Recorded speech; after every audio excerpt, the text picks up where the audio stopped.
Good evening. Welcome to the Tuesday, July 14th regular City Council meeting. D. Stiles Elliott, our City Clerk, will you please call roll? Mayor Benjamin. Present. Councilmember Fitzgerald. Here. Councilmember McDonald. Here. Councilmember Parks. Here. Councilmember Schulmus. Here. Councilmember Vance. Here. Councilmember Weller. Present. Councilmember Wright. Here. So for announcements tonight, first is the City of Pullman has issued the 2025 Consumer Confidence Report on our drinking water quality for residents of Pullman. You can visit pullman-wa.gov/water report or call 509-338-3243 to receive a copy.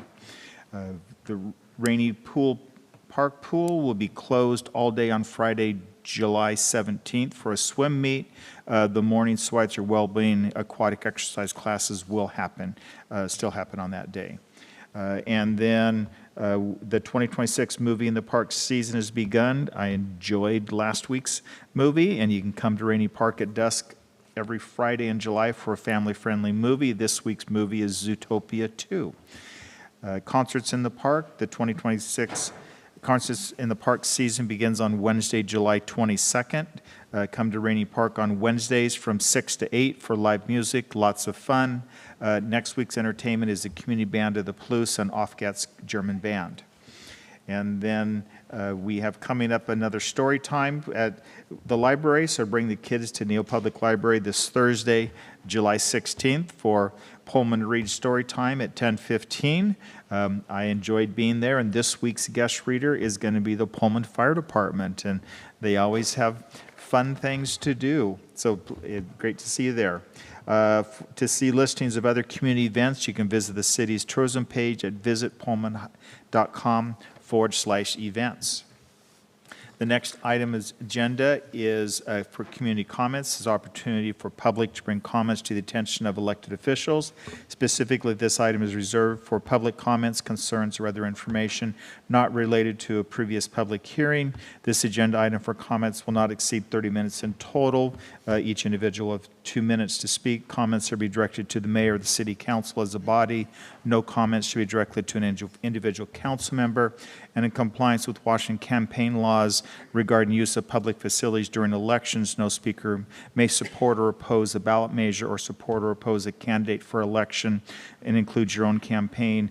Any speaker discussing such topics of the nature will be asked to stop. At this time, I'd invite anyone who would like to provide comments to come up to the microphone. I ask if you could state your name so we can make sure we get it correctly in the minutes. And with that, please go ahead. Welcome. Hello, my name is Valerie Rice, and this is my mother, Gladys Rice. We are long-term Pullman residents and neighbors of City Hall. We've lived at 305 Southeast Crestview for the last 24 years. And we are here today to make a comment about the crosswalk from City Hall across Southeast Crestview here, right at the parking lot. Currently, there is a sound apparatus attached to the crosswalk that is beeping continually. And it is a low-level beep, but you can hear it all the way up Southeast Crestview and all the way down. So anything you're doing outside in your yard or on your deck, it is going continuously and is very irritating and feels like sound pollution. And because we live within a block of the City Hall, we can also report that if you are quiet in your own home, you can hear it while you're trying to sleep or study or do anything quietly within your home.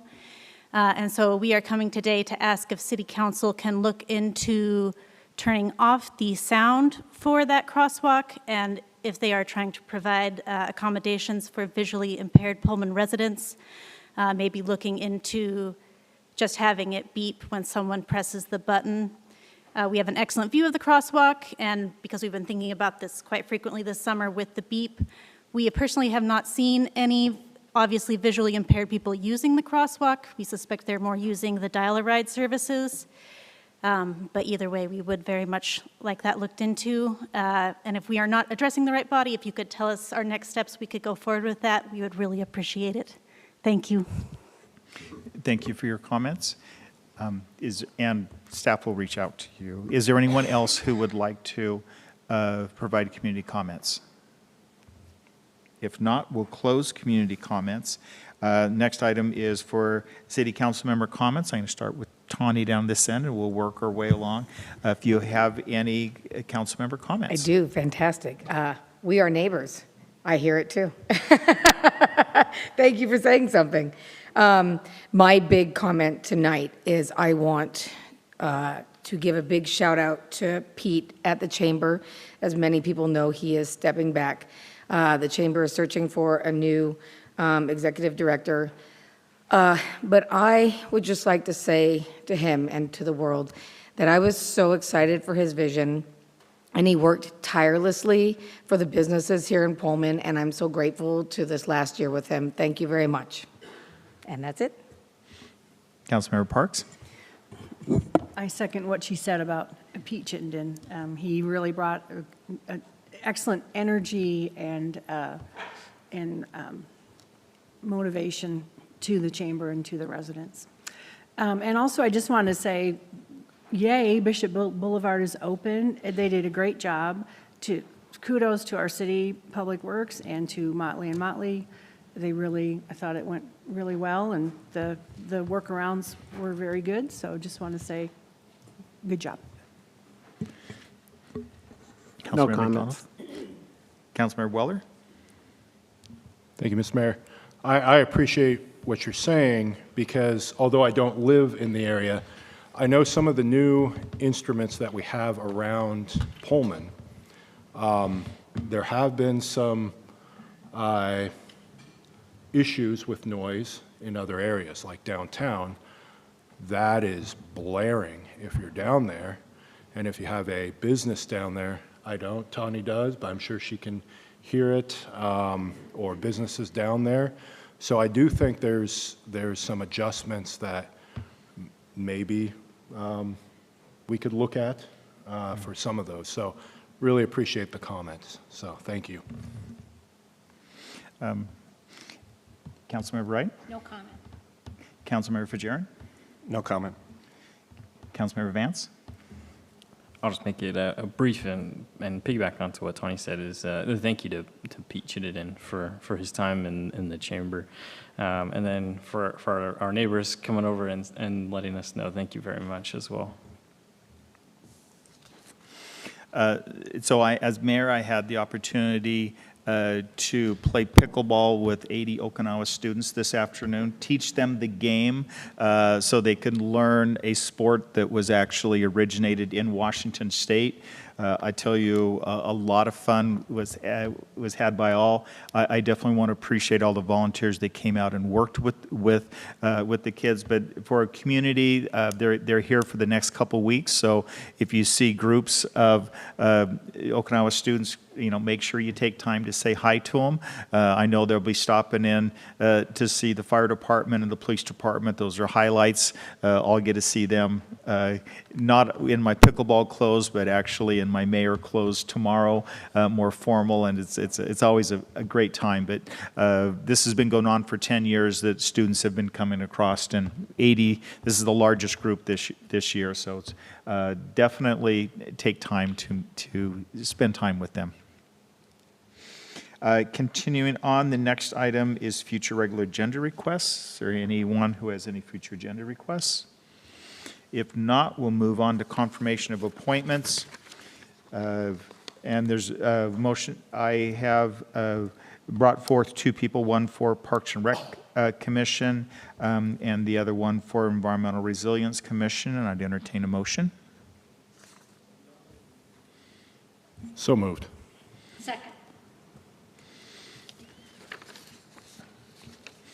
And Thad, do we need to read the motion or? Sorry. A motion confirming the appointments of Carrie Shaw to the Parks and Recreation Commission with a term expiring December 31, 2026, and Andrew Chen to the Environmental Resilience Commission with a term expiring December 31, 2027. With that, any discussion? Not, all those in favor signify by saying aye. Aye. Aye. Any opposed? Motion passes. Continuing on to presentations, we have two. The first one is proclamation designation of July as Parks and Recs Month.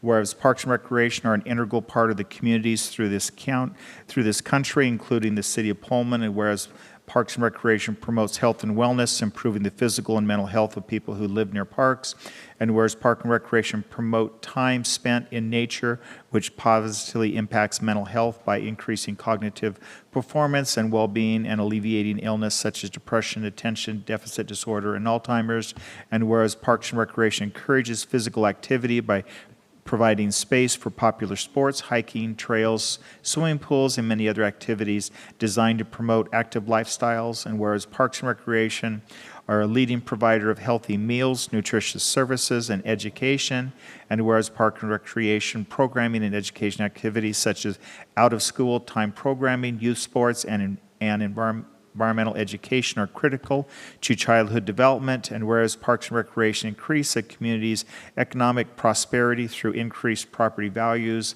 expansion of the local tax base, increased tourism, and attraction and retention of business and crime reduction, and whereas Parks and Recreation are fundamental to the environmental well-being of our community, and whereas Parks and Recreation are essential and adaptable infrastructure that makes our communities resilient in the face of natural disasters and climate change, and whereas our parks and natural recreation areas ensure the ecological beauty of our community and provide a place for children and adults to connect with nature and create outdoors, and whereas the U.S. House of Representatives has designated July as Parks and Recreation Month, and whereas the City of Pullman recognizes the benefits derived from Parks and Recreation resources, now, therefore, be it resolved by the City of Pullman that July is recognized as Parks and Recreation Month in Pullman, Washington. And congratulations and thank you for all that you do. Next up for presentations, we have our annual fireworks report, and we have our Fire Marshal, Darren Jones. Darren?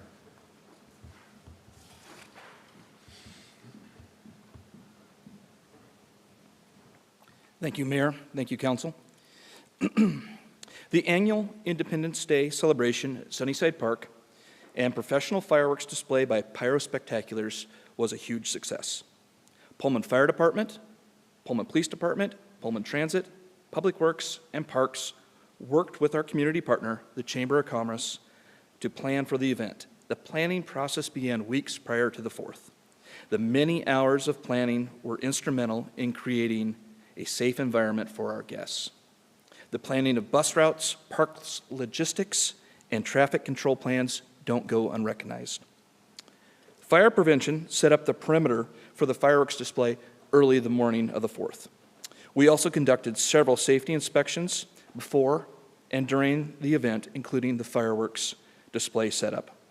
Pullman Police had several officers at the park promoting police-community partnerships and keeping our guests safe. Thank you to Whitman County Fire District Number 12 for providing additional fire protection at Sunnyside Park for the fireworks display and strategically positioned fire apparatus in the city on the 4th.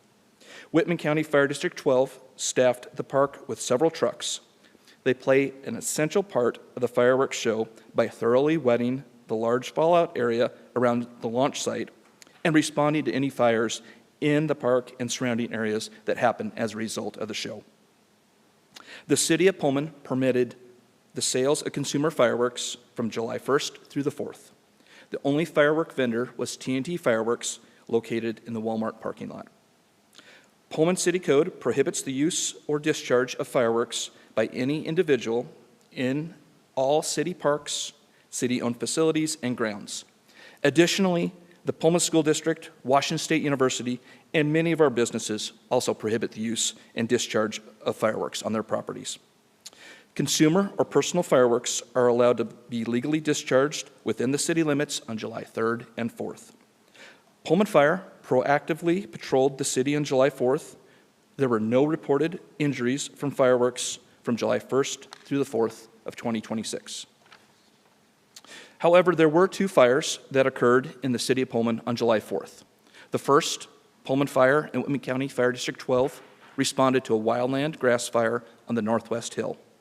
Fire personnel quickly extinguished that fire that was caused by fireworks. The fire was small, less than 500 square feet. The second fire Pullman Fire responded to was a small extinguished vegetation fire on the southwest hill. Fire personnel ensured that the fire was completely extinguished. The fire was caused by fireworks that were accidentally shot into some bushes near a house. No structures, vehicles, or property were lost as a result of fireworks-caused fires. Pullman Police Department responded to 7 fireworks complaints between midnight on July 1st and 8 a.m. on July 5th. Whitcomb 911 provides police, fire, and EMS dispatch for all first responders agencies in Whitman County, Asotin County, and the city of Moscow. They received 326 calls from midnight on July 4th to 3 a.m. on July 5th.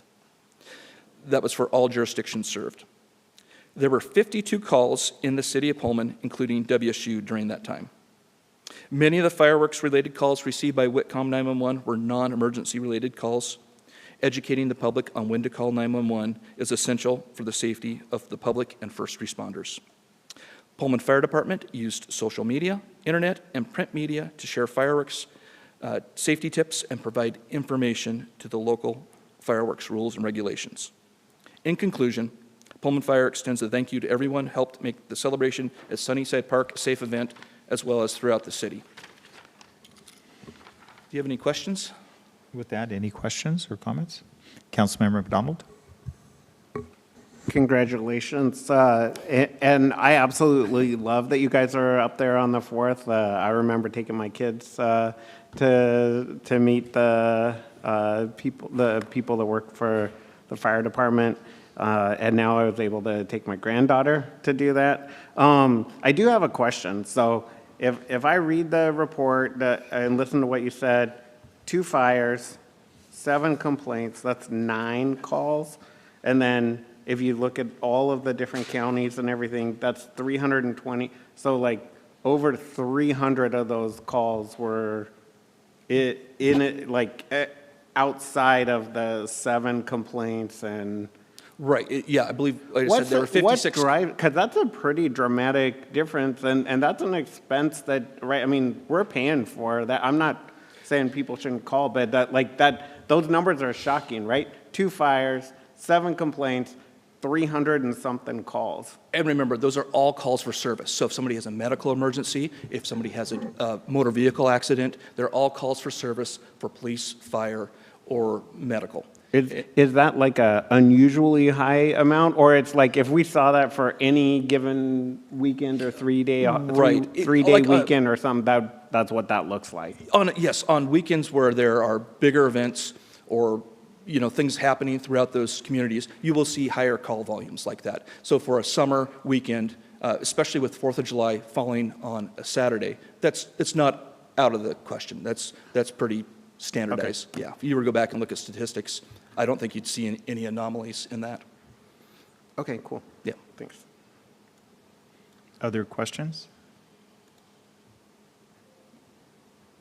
And those calls, and I guess when you were looking at those calls just in Pullman, but those calls are actually for all of Whitcomb? The 356 that's for all of Whitcomb. So that's not just in Pullman proper? And in Pullman? Yeah, it's just that Pullman's the biggest of, 52. I think, of all of those. 52 of the calls Yeah. in addition Okay, to. right, Yeah. right. So 52 were But Pullman, so you 9 can do the math for the percentage. Fireworks related, basically. Those are all calls for service, not specifically fireworks related. Okay. So, yeah, so if you're in Clarkston and you get a structure fire, and remember, some of those calls, you can get multiple calls on multiple incidents and until they figure out it's the same thing. Yeah. Councilmember Shumas? Yes, yes. Great. I just wanted to make a comment. As a person who has a job that often works holidays, I know what that's like, and I just would like to say thank you to the police and to the fire, especially for working holidays when you'd love to be with your family and keeping us safe. We appreciate you. Thank you. With that, thank you very much. Thank you. Okay. The next item is the consent agenda. Items listed on the consent agenda are considered to be routine in nature and be enacted by a single motion of City Council without separate discussion. So I'd entertain a motion to read the consent agenda by title only. Second. With that, all those in favor signify by saying aye. Aye. Any opposed? That if you could read the consent agenda, please. Thank you, Mayor. The first item is a motion to approve disbursements for electronic transfers numbered 801 through 817 for $1,163,170.03. Next item is a motion to approve disbursements for accounts payable checks numbered 2011-34857 through 2011-34971, totaling $859,734.17. Item 3, a motion to approve the transfer of sales tax revenue to CIP Reserve Fund for 2026 Q2 in the amount of $154,792. Finally, resolution number R-22-26, a resolution pre-authorizing the acceptance of U.S. Department of Transportation Federal Aviation Administration Airport Improvement Program grant monies for Airport Project 3-53-005-074-2026. Do any council members desire to have any items removed from the consent agenda to be discussed separately? Seeing none, I entertain a motion to approve the consent agenda. Move to approve. Second. Second. With that, any discussion? All those in favor signify by saying aye. Aye. Any opposed? Consent agenda passes. Next on to the regular agenda. The first item up, we have Ryan Lancaster related to a resolution modifying the cash funds for city departments. Okay. Thank you, Mayor. Thank you, councilors. Before you is a resolution to modify our current cash funds that we have available for cashiering stations around the city. These changes are recommended based on operational needs and include a creation of a $300 cash pool for airport, increasing the library's funds to 125, and then formally removing the aquatic center funds and the public works funds. Happy to field any questions if you have any. Otherwise, we recommend approving this for operation purposes. So any questions related to that? Okay, if not, then I'd entertain a motion for the resolution. Move to approve. Is there a second? Second. That, if you'd read the resolution. Yes, resolution number R-23-26, a resolution modifying the cash fund for city departments. Any discussion? All those in favor signify by saying aye. Aye. Any opposed? Motion passes. Thank you very much. Next item up, we have Megan Vining. Good evening, Council and Mayor. Bringing before you an agreement with Pullman Regional Hospital and the City of Pullman Parks and Recreation Department. For 30-plus years, the city has had an agreement with Council on Aging for providing senior meals twice a week in our Pullman Senior Center. And as many know, in December of 2025, the Council on Aging contract and services were discontinued. As of this spring, Pullman Regional Hospital entered into a contract with Aging and Long-Term Care of Eastern Washington to facilitate the delivery of the Older Americans Act compliant congregate meals. The City of Pullman and Pullman Regional Hospital have entered into a new agreement for the purpose of providing those nutritional meals and participation in the senior nutrition program. Pullman Regional Hospital will utilize the kitchen and the senior center facilities on Tuesdays from 7 a.m. to 2:30. The city will continue to provide van transportation for the nutrition program participants who need such services to and from the Pullman Senior Center on Tuesdays. Pullman Regional Hospital will pay the City of Pullman a flat rate per day for compensation for utilities and maintenance, and this amount will be reduced from the Senior Meals Program income that is collected monthly by Pullman Parks and Recreation, and Pullman Regional Hospital will then invoice the city monthly for those fees.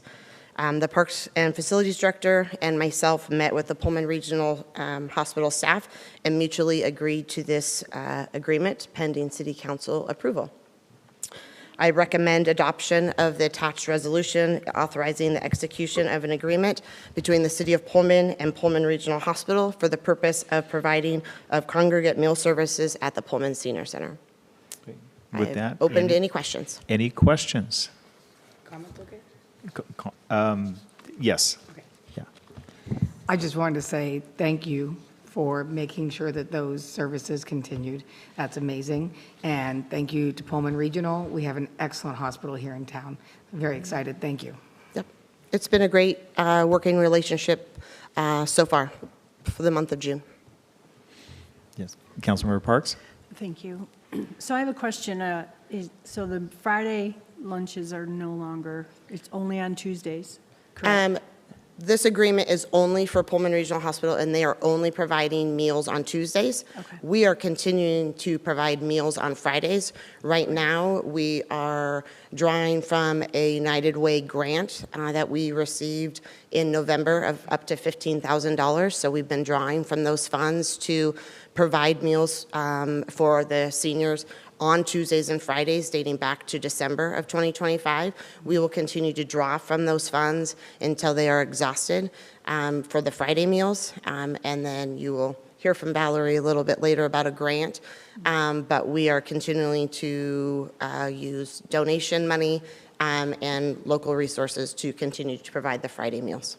Great, thank you. Yep. Any other? If not, then I'd entertain a motion for this resolution. Move to adopt Resolution R-24-26. Second. With that, if you could read the resolution, please. Yes.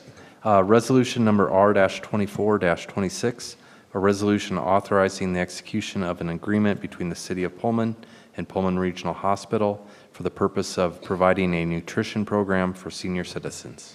With that, any discussion? All those in favor signify by saying aye. Aye. Any opposed? Thank you very much. Thank you. Next agenda item up, we have R.J. Lott, our Community Development Director. Thank you, Mayor. Good evening, Council. The Washington State Department of Commerce has provided a grant opportunity to staff for up to $75,000 for our permit review process. This is a fairly competitive grant opportunity. Applications are due by the end of July. This would allow us to use funds to upgrade our permit review process, specifically for residential development. Our current permitting software, which we've had in place since January of 2025, which was the first of its kind here in Pullman, does have significant limitations for both staff and for our external customers. In addition to that, we'll continue to provide our pre-application meetings and be available by phone, email, and walk-in. So with that, staff would appreciate the go-ahead to move forward with the application and the execution of this grant opportunity. Are there any questions I can answer? Without any questions. Councilmember Schumas? I had emailed you earlier and just asked for instances or descriptions of what about the software wasn't working very well. And on top of that, I would just also like to ask why that software was chosen. I guess we probably didn't know that it wasn't going to work well, I guess. Is there like a lot of different software options? I'm just trying to understand. Yeah, there are quite a few options available. That software that we're currently using now simply is not the best fit for what we do in both community development as well as public works in terms of permitting. So there are other softwares available that would be much more advantageous to us here in Pullman. Councilmember McDonald? I think you have some high-level detail of this, but I guess one of the things I'd like to see in there is, or maybe this is a question, probably supposed to be a question, huh? It's like, how do we make sure that as we do the evaluation process, if we get the grant, includes like feedback from other customers of whatever that software is, and then also making sure that we collect some feedback from, I don't know, like a commercial and a residential customer, not just from the city, but also from our customers? Yeah, so we've received numerous amounts of feedback on the current system, so we know where our shortcomings are. So if we do get this grant and we could purchase a new software program, we would certainly know where those areas are, which we could improve. So we know what we're already looking for. So Is there a way to like include them in the eval ahead of that? Like, right, because ones if it ends up replacing, fixing those pain points and bringing in new ones, it just seems like I'm just coming from my like IT background, and I think like if you polled other people at SEL, they're like, if Brian picks the software that we use for managing finance or for doing projects and engineering services, he doesn't do those jobs. He doesn't wear that hat. Like, let me be a part of picking that software. I'm just wondering, how do we get them to be an active part of that during the selection process? So if we were to move forward with these funds, the software most likely chosen is one that's widely used across the state of Washington. So we already know where it works. We already know how it works. We already know what the pluses, and really there are very few negatives. So it's a widely known program that would definitely benefit our community. Councilmember Fajarin? Thank you, RJ. I think the previous questions answered pretty much all of mine, but the current system we use, is that Tyler, or is that what we use for? Okay, so it is Tyler Systems, and that's the same one we use for processing online bill payment. We'll be switching both, or are we just looking for replacing the permit software? This grant would only be for permitting, so that's how we would have to use that. So to answer your question, it would just be for community development and public works as it relates to developing a new process that's more intuitive, cleaner, faster. Sounds great, thank you. Councilmember Vance? Thank you, and thank you for being up here. I know it might feel like you're defending a thesis, and I don't want it to feel like that. How long have we had the current permitting software that we are currently using? Yeah, since January of 25, so about a year and a half now. Okay. And in that time, we've sort of identified the shortcomings and, okay, with this opportunity. Okay, thank you. That answers my question. I'm waiting on my PhD now, so thank you. I can't guarantee I'll be able to provide. Any other questions first? Councilmember McDonald? Yeah, so another question around that is like, so like our volume of permits right now is not super high. Obviously, I want it to be high enough that the automation that goes with software is going to be a benefit or even a need. But I wonder what are the, I mean, we can't wait till we get new software to tell people we're going to work with them and make it as easy as possible to get through the permitting process. What could you say, like, what are some of the other things that you're doing actively for someone who has to do, wants to put in a permit next week to make it easier today, grant aside, to support them now? Yeah, great question. So let me correct you a little bit on that. So our residential building permits aren't what they used to be, but this software that we currently have contains all permits.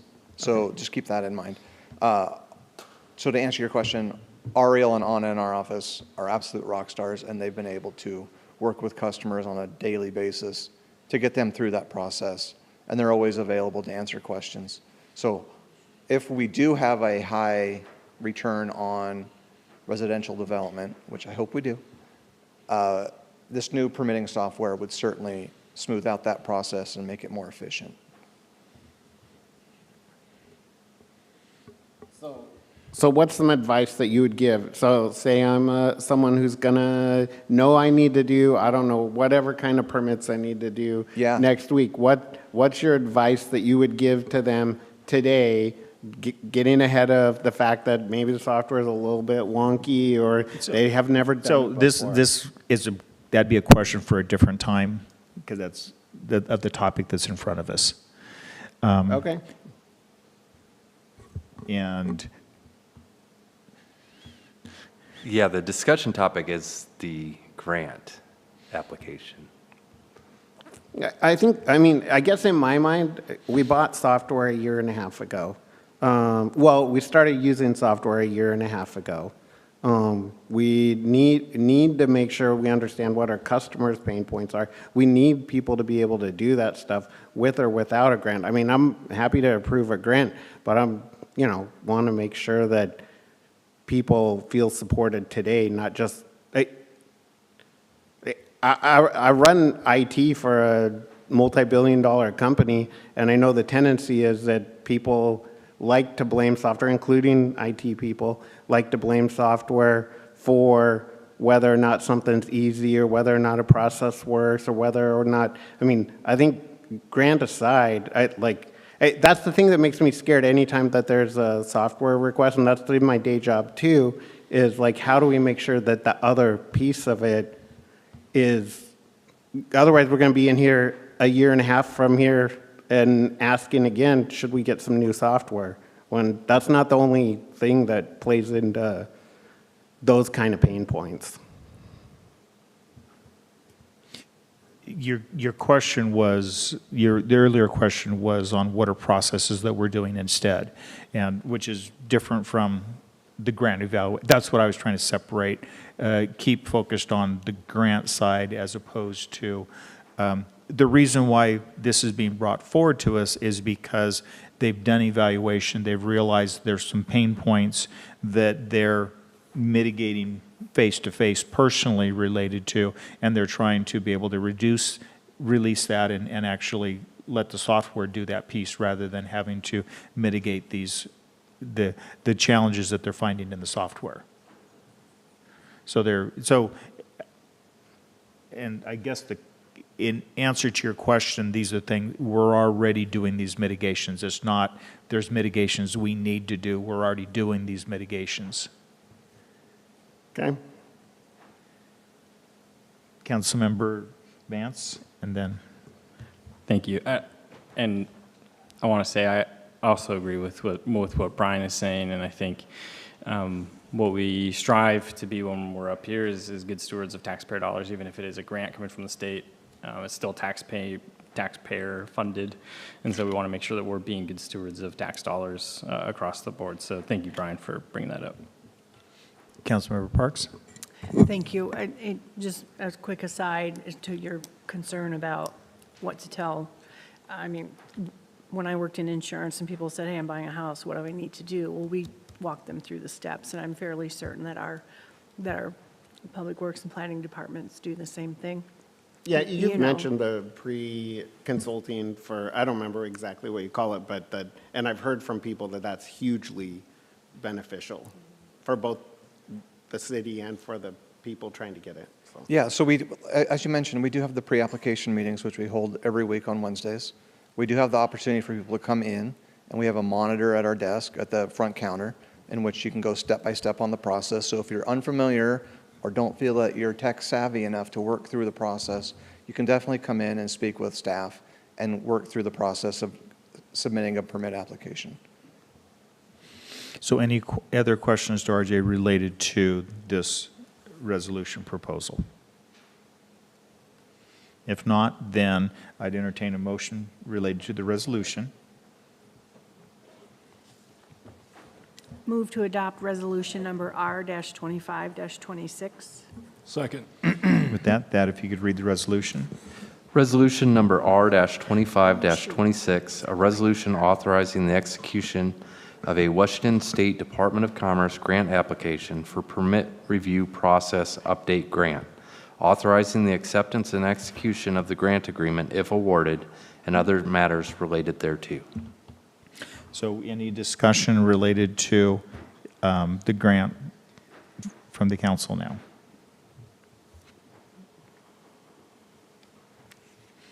Okay, all those in favor signify by saying aye. Aye. Any opposed? Motion passes. Next up, we have Valerie with a series of them for us. So Valerie Weaver, our Grants and Specialist Project Manager. Thank you, Mayor, and good evening, council members. I have got 6 grant-related agenda items to go through with you here. I've got a table to summarize all of those high-level details, some of the high-level details for you. The first 3 listed there are for the Parks and Recreation Department. 3 different granting agencies, 3 totally different projects. The last 3 are all applying to the Washington State Transportation Improvement Board to fund street-related projects that the Public Works Engineering Division would like to deliver. We will have to break these down into separate action items for each one, so I will go through them one by one, pause for discussion and action, and as they each have their own separate proposed resolution. So, the first one is for a grant application to the Lewis Clark Valley Healthcare Foundation. This is related to what Megan Vining was speaking about earlier, but this one would provide funding to restore Friday meals, as the previous agreement was just for Tuesday meals. This has been an important service and staple at the Senior Center for decades, so we're seeking this grant opportunity to try to keep it going following the closure of the Council on Aging. We're asking for a little under $34,000 for Pullman Parks and Recreation to provide 1 year of weekly meal gatherings. And a note on this one that this approval is going to ratify an application that was already submitted about 2 weeks ago due to timeline constraints. Awards will be notified about the end of October, so this resolution would also approve moving forward with a grant agreement if we were successful. And so that is looking at Resolution R 2626, and I'd be happy to answer any questions. So any questions for Valerie on this?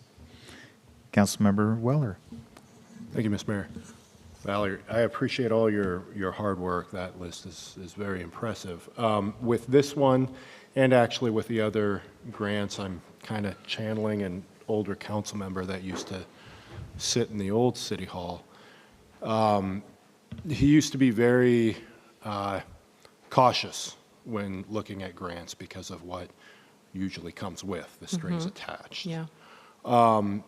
Have you identified, as we go through different strings that are attached, that may be, challenging for us to fulfill? I would say that most of the ones, all of the ones I have before you today come with the fewer strings. These are going to be foundation. A couple of these are foundation-related grants, local foundation. Those are pretty straightforward agreements usually, and 3 of them are Washington State Transportation Improvement Board. They've been really great to work with. We've delivered a lot of projects with them. We've not had a lot of holdups or issues that have come along with those agreements. The other one is Washington State Recreation and Conservation Office. That one we've had experience over the years. We're working with them on Veterans Park. So there are some particulars with that one that they want to be pretty involved with the process along the way. They want to do a cultural resources study before you can break ground, things like that. But they're pretty good about making sure you're dotting those I's and crossing those T's along the way and working with you. So. Great. Well, I appreciate you doing that extra homework. That means a lot. With this one, do we have a plan after the year of where we're going to get additional funding? We are pursuing various avenues, or Megan and her team are, and I think that there's a likelihood that we could be reassessing the agreement that she just brought before you to evaluate how that's been going with Pullman Regional Hospital and the agency that's helping there, and seeing if they can provide expanded services. But as with a lot of the programs and services, we're casting a wide net to get whatever support we can to keep these things going. But as you can see, a lot of people really enjoy happy faces, and it's a big part of their lives and their well-being. So yeah. Yeah. No, I appreciate it. Thanks for answering my questions. Yeah, definitely want to be there early for birthday Fridays. Any other questions, Valerie, on this one? If not, I'd entertain a motion. Move to approve. Second. That, if you could read the resolution, please. Yes, resolution number R-26-26, a resolution authorizing submission of a grant application to the Lewis Clark Valley Healthcare Foundation for Pullman Senior Center Congregate Meal Service, authorizing the acceptance and execution of the grant agreement if awarded, and other matters related thereto. With that, any discussion? All those in favor signify by saying aye. Aye. Any opposed? Motion passes. On to the next one. Okay. Next up, we have a grant award that we have already been selected for by the Pullman-based Adium Meter Foundation. This application was submitted in mid-February, requesting $3,500 to support the Teen Center, which is an after-school program for middle schoolers next door at the rec center here. And with the middle school just down the street, this program is a great way to provide the kids who show up here with something meaningful, purposeful, and give them connections and things to do during that time. So this agenda packet actually includes an amendment to the grant agreement, which was needed because this program was affected by budget reductions that got announced later in February after this proposal was submitted. So we're going to use these grants to at least partially restore some of what was going to be cut for moving into this coming school year.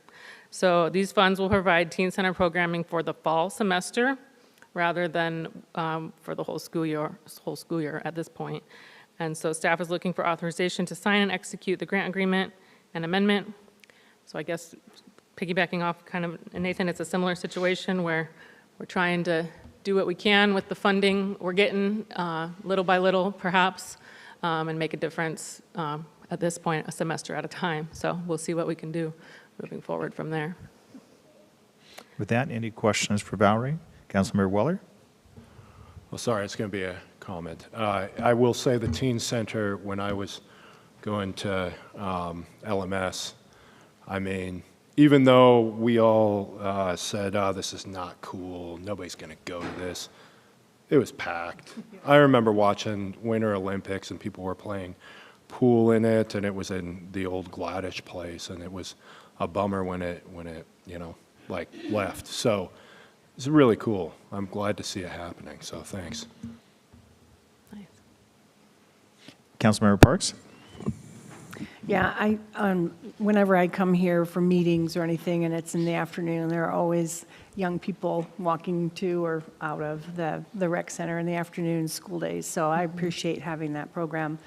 And the other thing I want to say about grant dollars, when the point is made that, well, they're taxpayer dollars, but the great thing about grants that come from the state, from taxpayer dollars, is that they're actually, those dollars are coming back into our community. So if you think about it that way, they're coming here instead of going to Ellensburg or someplace else. So I really appreciate the effort, and I know more are coming, that you all are making to try to backfill in some of the shortages that we have. And I say if we can reclaim some of our tax dollars, we should do that. Thank you. Any other questions for Valerie? If not, I'd entertain a motion. So moved. No. Yeah, I can say it that way, You right? can, you can say it. Say it all the time. No big deal. That, if you could read the resolution, please. Yes, resolution number R-27-26, a resolution authorizing the acceptance and execution of a grant agreement and addendum with the Adium/Meter Foundation for Pullman Parks and Recreation Teen Center program support and other matters related thereto. With that, any discussion? Seeing none, all those in favor signify by saying aye. Aye. Any opposed? Motion passes. On to number 3. Okay. This is a grant application to be submitted to the Washington Recreation and Conservation Office under their Planning and Recreation Grant. This application will request $200,000 with zero local match for design work related to a future City Playfields turf installation project.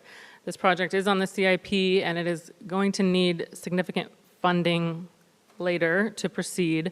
So this design-only phase with no match grant funding would get us at a better place to be able to later secure construction funding and make this project feasible.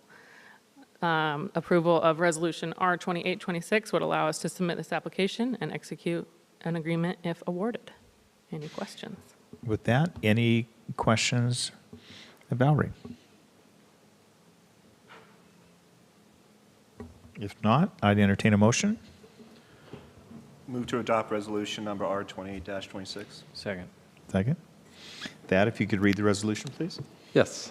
Resolution number R-28-26, a resolution authorizing submission of a Planning for Recreation Access Program grant application to the Washington State Recreation and Conservation Office for planning for Pullman City Playfields improvements, authorizing the acceptance and execution of the grant agreement if awarded, and other matters related thereto. With that, any discussion? Seeing none, all those in favor signify by saying aye. Aye. Any opposed? Motion passes. All right. Continuing. The next three are our 2026 applications to TIB. As I mentioned, we've really benefited for a number of years from the funding that this agency provides. This is state money. They help fund 85% of the Bishop Boulevard resurfacing project that just finished up last week. So these three applications are due at the end of this month, and awards should be announced early November. And I've been working with Public Works engineering staff to prepare these applications. First one is to their urban arterial program for a traffic signal and other intersection improvements at Grand Avenue and Center Street, right next to Fire Station Number 1 here in the middle of town. Since Center Street only has a stop sign and Grand Avenue flows freely here, this intersection gets pretty congested at peak hours. We did try this project for this program last year, and we were not successful, but we received feedback that we should try again. So we've talked to the agency about that and are going for this again. So the project will add a traffic signal here at this intersection, which is also going to provide pedestrian crossing across Grand Avenue right here that doesn't exist currently. There's been a traffic study here showing the signal is warranted and will significantly improve the level of service here. We are requesting $1,656,000, which is 80% of the project's estimated cost. We are required to provide 20% local match, which is $414,000 in this case, estimated currently. If awarded this grant, staff would procure a design consultant in early 2027, and then over 27 and 28 would be the design work, working with WashDOT for design approval, since this involves a state highway, doing permitting and environmental approvals, and then construction would actually be in 2029. The TIB grant application is in its final draft form and attached to your packet, and we are requesting adoption of Resolution R-2926 to submit the application and execute an agreement if awarded. Are there any questions? With that, any discussion? Councilmember Weller? Well, I have a question. Question, not discussion, sorry. Yeah. I have a question. So we applied before, we didn't get it, and we were told to apply again. Yeah. Are there pointers that they gave us? The feedback really was that there wasn't a lot of feedback. There are certain parameters and scoring for this program that we kind of can't change much about. It's like, somebody might be making a new stretch of road that's 2 miles, and it's going to connect this freight center to that city center, and that's going to score high in this certain area. It's kind of just the nature of the project. It's going to score well in some parts of it, and maybe not the highest in others. So it's a little bit of it depends on what else comes across their radar. But yeah, that's kind of where it falls there. Okay. Well, thank you so much. Any other questions? If not, I'd entertain a motion. Move to adopt resolution number 29-26. Second. Do we have a second? With that, if you could read the resolution. Yes, resolution number R-29-26, a resolution authorizing the execution of a Washington State Transportation Improvement Board grant application for the Grand and Center Traffic Signal Project, authorizing the acceptance and execution of the grant agreement if awarded, and other matters related thereto. With that, any discussion? Seeing none, all those in favor signify by saying aye. Aye. Any opposed? Motion passes.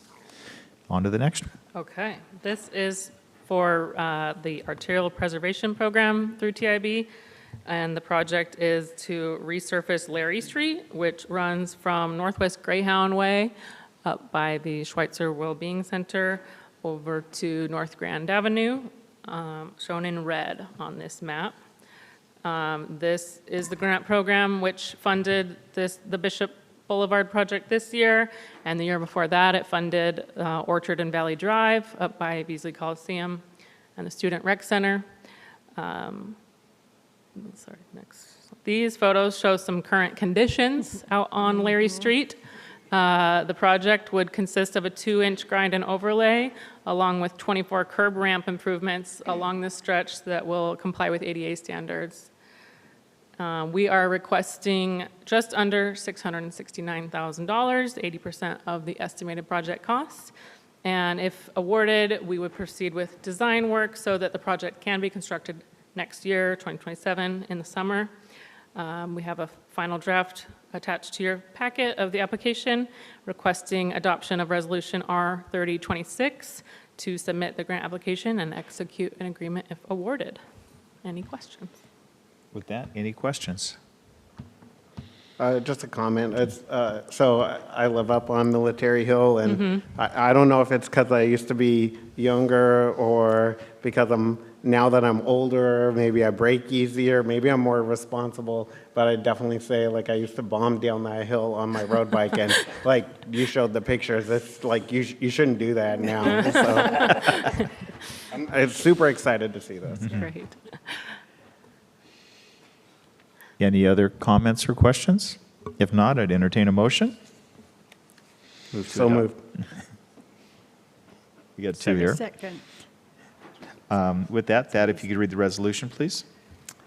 Resolution number R-30-26, a resolution authorizing the execution of a Washington State Transportation Improvement Board grant application for the Larry Street resurfacing project, authorizing the acceptance and execution of the grant agreement if awarded, and other matters related thereto. With that, any discussion? Seeing none, all those in favor signify by saying aye. Aye. Any opposed? Motion passes. And your last one for tonight? Okay. Last one is for TIB's Complete Streets program, seeking funding for Greyhound Way pedestrian improvements. This is up in the same vicinity that we were just in, near Larry Street. And this is near Pullman High School and the SEL Wellbeing Center, and it's heavily traveled before and after school. Two main components of this project here are the pedestrian crossing improvements at the intersection of Emily Street and Greyhound Way, as well as sidewalk infill along the south side of Greyhound Way, just south of the Wellbeing Center.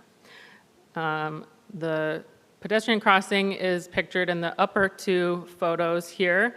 It would get curb bulb outs, ADA ramps, striping, and a rectangular rapid flashing beacon, making it safer for everybody. The bottom two photos show the two ends of the sidewalk gap. The project would add 500 linear feet of new sidewalk with a modular block retaining wall and a safety fence, completing this gap where sidewalk never got developed here. We are requesting $372,000 of TIB, which is 80% of the project cost estimation. If selected this November, this project would be scheduled to take place in 2028. We have the final draft application in your packet, and we're requesting adoption of Resolution R3126 to submit the application and execute an agreement if awarded. Are there any questions? So with that, any questions? Councilmember Shumas? I think this is very necessary. We all know, like, a kid got hit up there last year by a car. This is on a tangent, and you probably don't have the answer. I'm just throwing it out there. Maybe somebody can answer it. The RRFB crossing, is that the same sort of crossing that we have out here that makes Yes. those beeping noises? Thank you. Appreciate it. That was my question. Yep. Any other questions?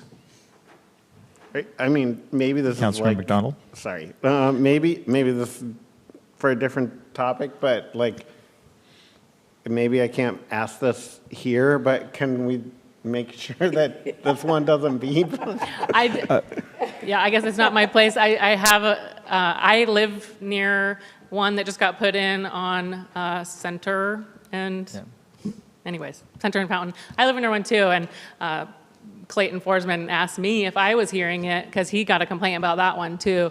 And so he did go take a look at it and assess. I don't know what came of that, if it was turned down or anything like that, but I'm sure they'll be looking into it more. He did say it is for the visually impaired so that they can find it to use it. So, but I'm sure that we'll take a look and see Why don't we what take we a can stop, Sean, if do. you want to?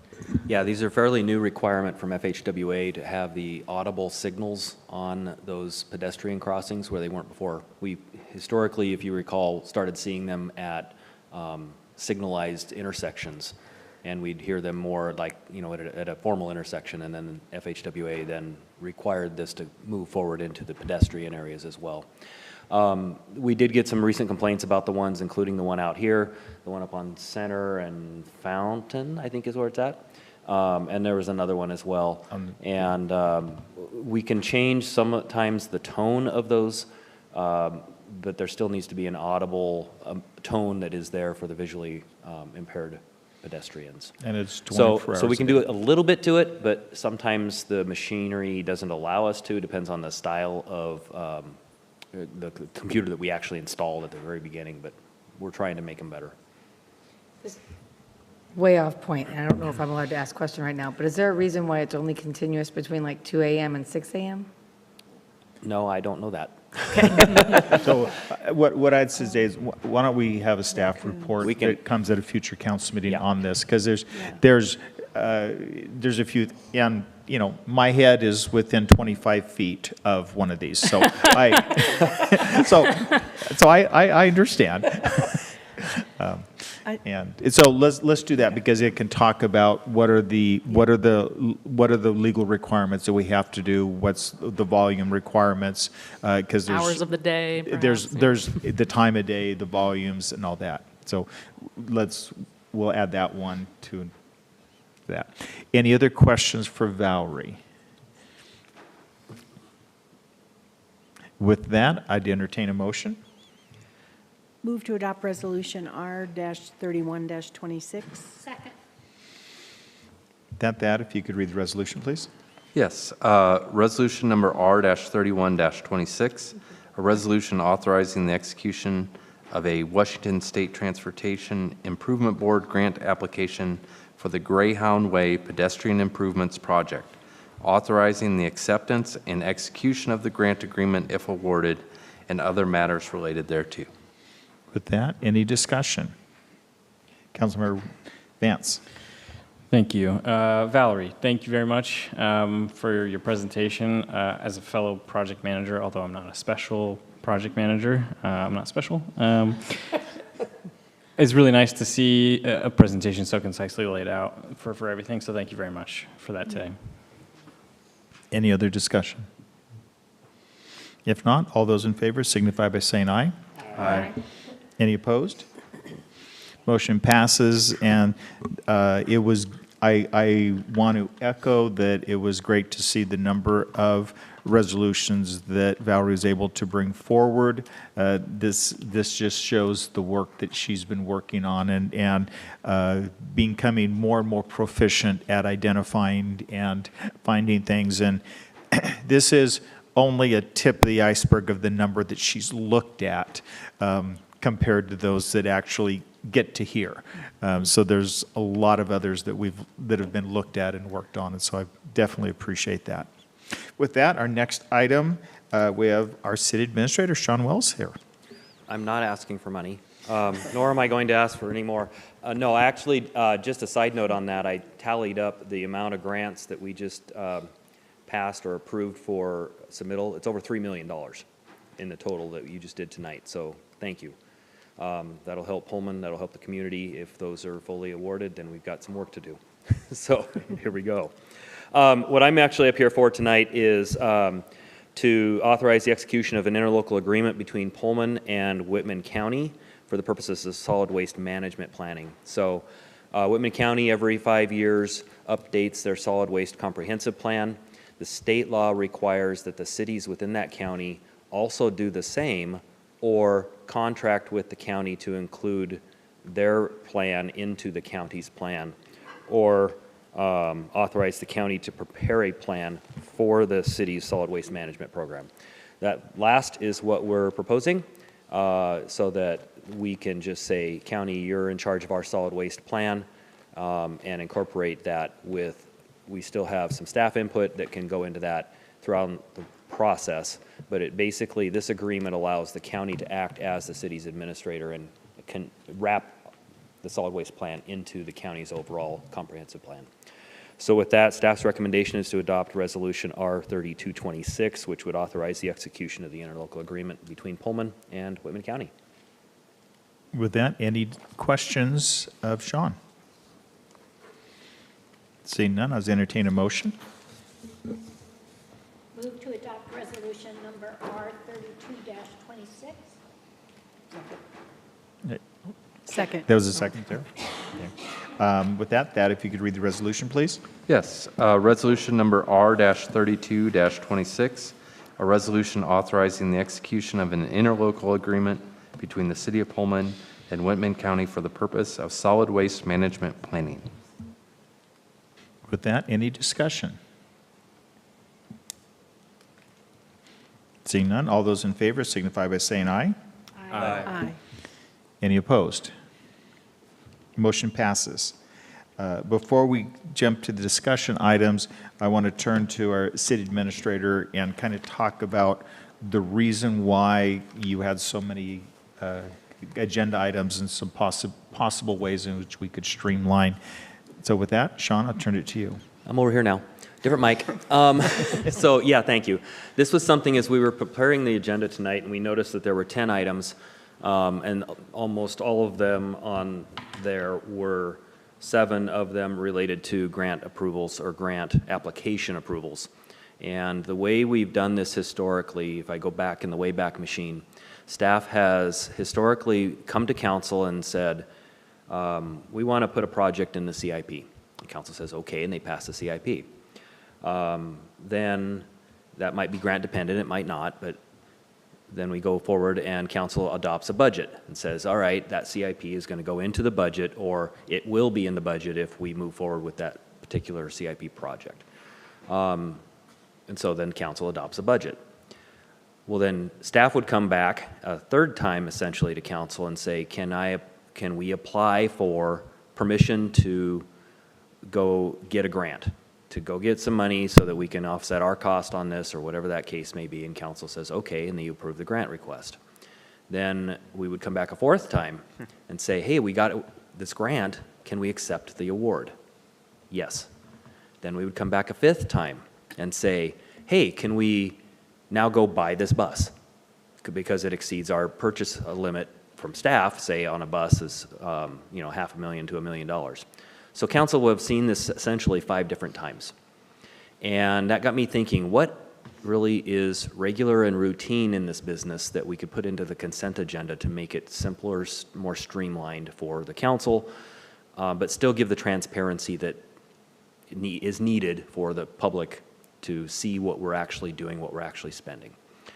And it got us thinking. I had some conversations with the city attorney about this, with finance director before he took off on vacation.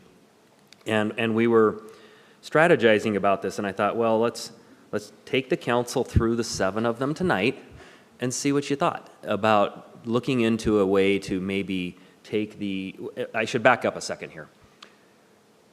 About 3 years ago, we approached the city administrator at the time and said, hey, is there any way that we could come and reduce the amount of times we come to council by, if we've gone to CIP and we've gone to budget, and then we come in and we ask for the grant approval to fill out the grant application, and then we consolidated it so that the resolution says, and if awarded, authorize the mayor and the finance director to execute the grant. So we reduced that second step in there. And if it's a major purchase, we still have to come forward and say, hey, can we go forward and buy this purchase? So we've reduced one of the steps in there by doing that and consolidating the resolutions that you all saw here tonight. So almost all of these, if not all of these, will say, if awarded, authorize somebody to do something and accept it. So we don't have to come back again.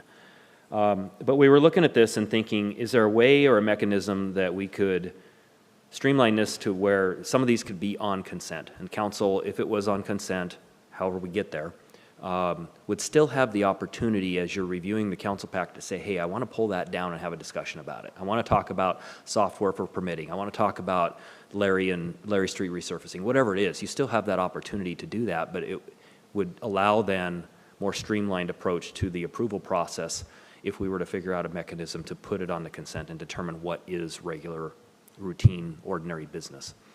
And so I was kind of gauging in the discussion item here the appetite for that. Would you rather see these in the regular agenda like they were tonight, or would you rather see staff look for some kind of a streamlined approach so we could do this all, not all of these maybe, but a majority of these under the consent agenda? So with that, thoughts? Councilmember Weller. Thank you, Mr. Mayor. And Sean, I just got to say, really appreciate how you're going about this. I mean, this is really very cool, the way you're trying to streamline. I would wholeheartedly say the more we can streamline, the less that the department heads have to stay here with us, and they can be home with their families and whatnot, save money, save time. I'm all for your thought process, so I appreciate that. And still as council, you are the fiduciary, and so everything fiduciary is required to come before council in this. Councilmember McDonald. So it might be just because I'm new, and some of this stuff is new to me. Like, I actually liked hearing about all of those different things. I like the idea of not trying to make it overly complicated with tons and tons of slides, but the simple slides, like quick discussion. For me, I think that's great. And for the people in the city that are listening, like, they're not going to pick up on a consent agenda item, but them being able to hear, a little bit of just like a little peek at the teen center, or that we're going to work on some software that makes it easier for permitting or whatever. Like, I think for me, I like it, and it didn't seem like painful or anything in here. It seemed like good discussion, good visibility too. Councilmember Fajarin. Thank you, Mr. Mayor. Well, now I'm rethinking it because Councilmember McDonald made some excellent points, and I appreciate the way Valerie presented all of those grants all at once. And to be honest, it didn't take a lot of time, and I like hearing about the history of the grant, what it's been used for in the past. So this comment is kind of useless, but maybe if there's an in-between, maybe somewhere, I'd be happy about that. Councilmember Schumas. I'm actually going to say exactly what he said. I am all for streamlining things, especially if it means that we're not paying people to come to the meeting. But I think that people, especially the ones watching, like to know what's going on with the money and what's going on with the city, and I certainly like learning about it. I wonder if there's some way that we could earmark some things, like maybe the Complete Streets grants. They go into consent agenda, but some of the other ones don't. So kind of like Councilmember Fajarin said, if there's some sort of intermediate in between the two. Councilmember Wright. And just by definition of the consent agenda, I think any of these items that are indeed routine in nature should go on the consent agenda. But I think we can have a combination of those things that do that and those that require a full-on presentation. And typically, it's those things that are really material that should go to the regular agenda. So if we set an amount over $1 million, I mean, I'm just pulling that number out of the air, but just, a greater number, monetary number that we need to consider and have that level of discussion. But the other thing with items going on the consent agenda is that we always have the opportunity to pull those. So that's another option. But thank you to all the staff that put all of these together, and it was a monumental effort, I know, with the number of them coming through, and great job by all involved. Thank you. Anyone for the first? If not, Councilmember Weller? Let me just ask, now, when you were talking about it, you said a lot of these items end up coming back 4 or 5 times, correct? Right. So, go ahead, I sir. was going to say, as an example, let's take that Center and Grand intersection. You've seen it in CIP several years now. It would go into the next year's budget. We've gone forward, we've asked for a grant. If it's awarded, we would accept it, and then we would still have to come forward with a contract. We'd have to design it, hire a contractor, so you'd still have the authority to execute the contract with the contractor, and then we come back at the end of the project and accept it. And we come back with change orders. So we come back all the time, and I think that the process is still built for that. Even if we were to put something like that on the consent agenda, you're still looking at it. In theory, the materials are still the same material that goes into the council packet. We're just not giving a presentation for it because it becomes like a regular and routine thing. But like we say now, if you get your agenda packet and we say, all right, if you want to pull something off of consent, do us a courtesy and let us know by Monday midday so we can have the staff here by Tuesday. But even if something popped up Tuesday, you can still pull it down in this meeting today and say, you know what, I do want to talk about that. Something's come up. We may not have a staff member that's well-versed at the meeting, but it seems like my staff seem to like to come to these meetings now. So but that was the thing. And we were teasing around some ideas like if it's in the CIP and it's likely to be budgeted in that next fiscal year or so, or we're trying to find the money to pay for it so that we don't impose, streets fund or whatever that project is. If it was something brand new, like the permit review process, that's something that was brand new. It wasn't a budgeted item for new software. So I feel like that, yes, the council and the public do need to know about that. But if it was something that was regular, routine, we've already had it in the CIP, it's already thought of in the future budget documents or something like that, that might be something that we could consider in that too. We were also teasing around, we have a section in city code about our procurement limits. And so the authority of department heads and the mayor to execute certain contracts up to a certain dollar amount. We have our small works roster amount of $350,000. I think that's actually gone up now the last legislative session. But our procurement limits right now, I think the mayor's limit right now is 100,000 on contracts, and that's mine and Jeff's as well as the public works directors. So we were playing something with that. I'm going to come back, I think, unless there's other discussion here. I think I've got enough to go on tonight, and it sounds like, yes, we want to kind of, given that thumbs up, thumbs down, we want to create something. I'll come back with some ideas and then propose them maybe at a study session. I just wanted to follow up because I was Go going to ahead. say- Yeah, you were in I that. was asking and I was saying. I apologize. So I just wanted to, no, I appreciate it. The reason why I was asking for you to repeat that was that this is already coming before the council and before the community twice, 3, 4, 5 times. And so the community is, I mean, the point is really, it's a great point for the community to be informed. But once it's hitting 3 and 4 and 5 times, then it's kind of, can we, eliminate some of it? So I appreciate you following that up. Sure. Councilmember Wright?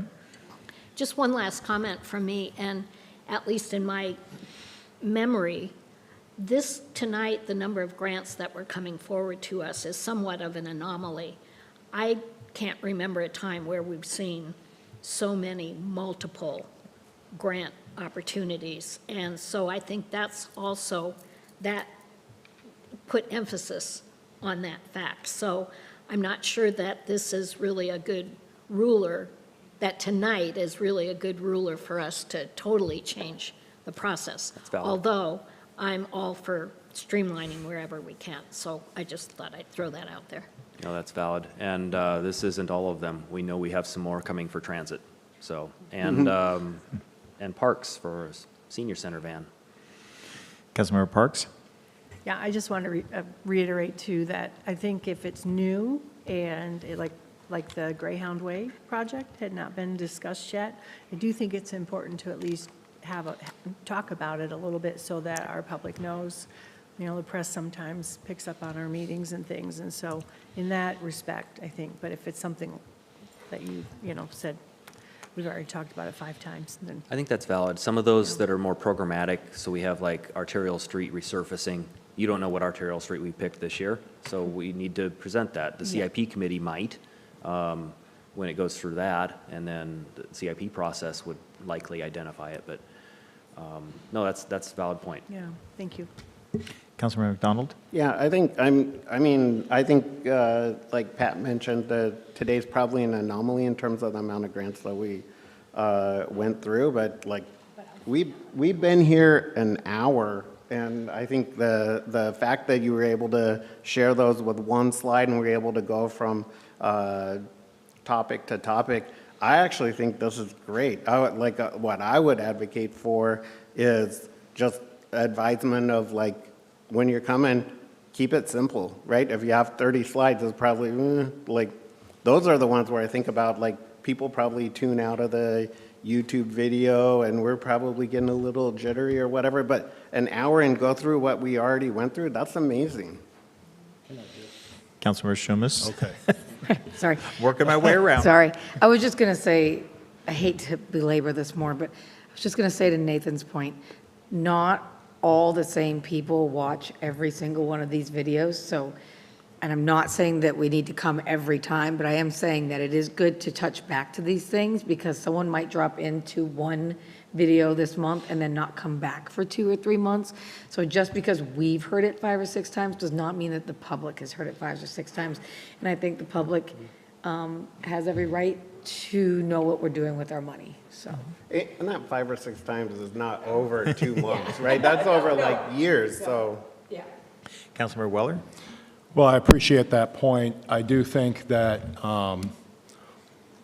you know, it is important to balance. You know, if people are tuning in and they haven't heard it, you know, once after 5 times of us discussing, how much do we continue? You know, why I didn't hear it? Well, we talked about 5. What about 6th, 7th? We can continue going down. And I think the other point that I kind of wanted to say, and I'm not going to say anything bad about it, but us on the dais actually add quite a bit of time to the presentations that end up happening. So they may have, our department heads may have 1 or 2 or even 3 slides, and then we have spent 2 hours discussing one topic. And I'm not saying, I am just as guilty as anyone else, but I'm just saying that, you know, we can have 1 slide, but we spend a lot of time on it. So we need to keep it short. Well, hey, you know what? For me to emphasize, I think it's important for me to emphasize that we are also a part of the problem when it comes to the time frame. At least is that correct? Yeah. And with that, Councilmember Vance has the last word. Oh, thank you. I was just going to say, I definitely reading through the packet from last week and through the weekend, I was like, well, we're going to be there a while. And we weren't. Well, we still have a little bit of the meeting to go through, but right, we managed to get through a bulk of it relatively quickly, and I think that speaks volumes to the efficacy of having it laid out in a way that is smart and that we can work through it really quickly, so. Great. Okay, on to discussion items. Thank you. The first one is starting the drafting of our 2027 City of Pullman legislative priorities. I provided you the 2026 legislative priorities along with the goals and priorities that you just passed.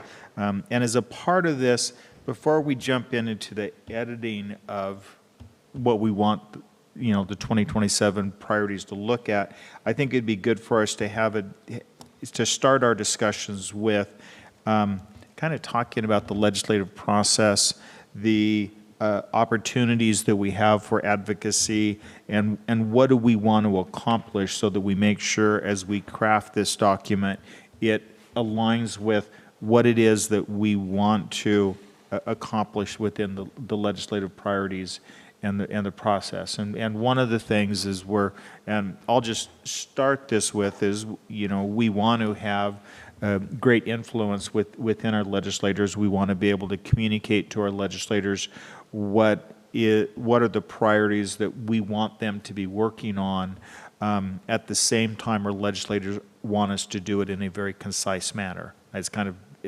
how do we do both in this? But looking to, as council members, what do you hope for us to be able to accomplish in this process with our legislative priorities and also with our contacts with our legislators?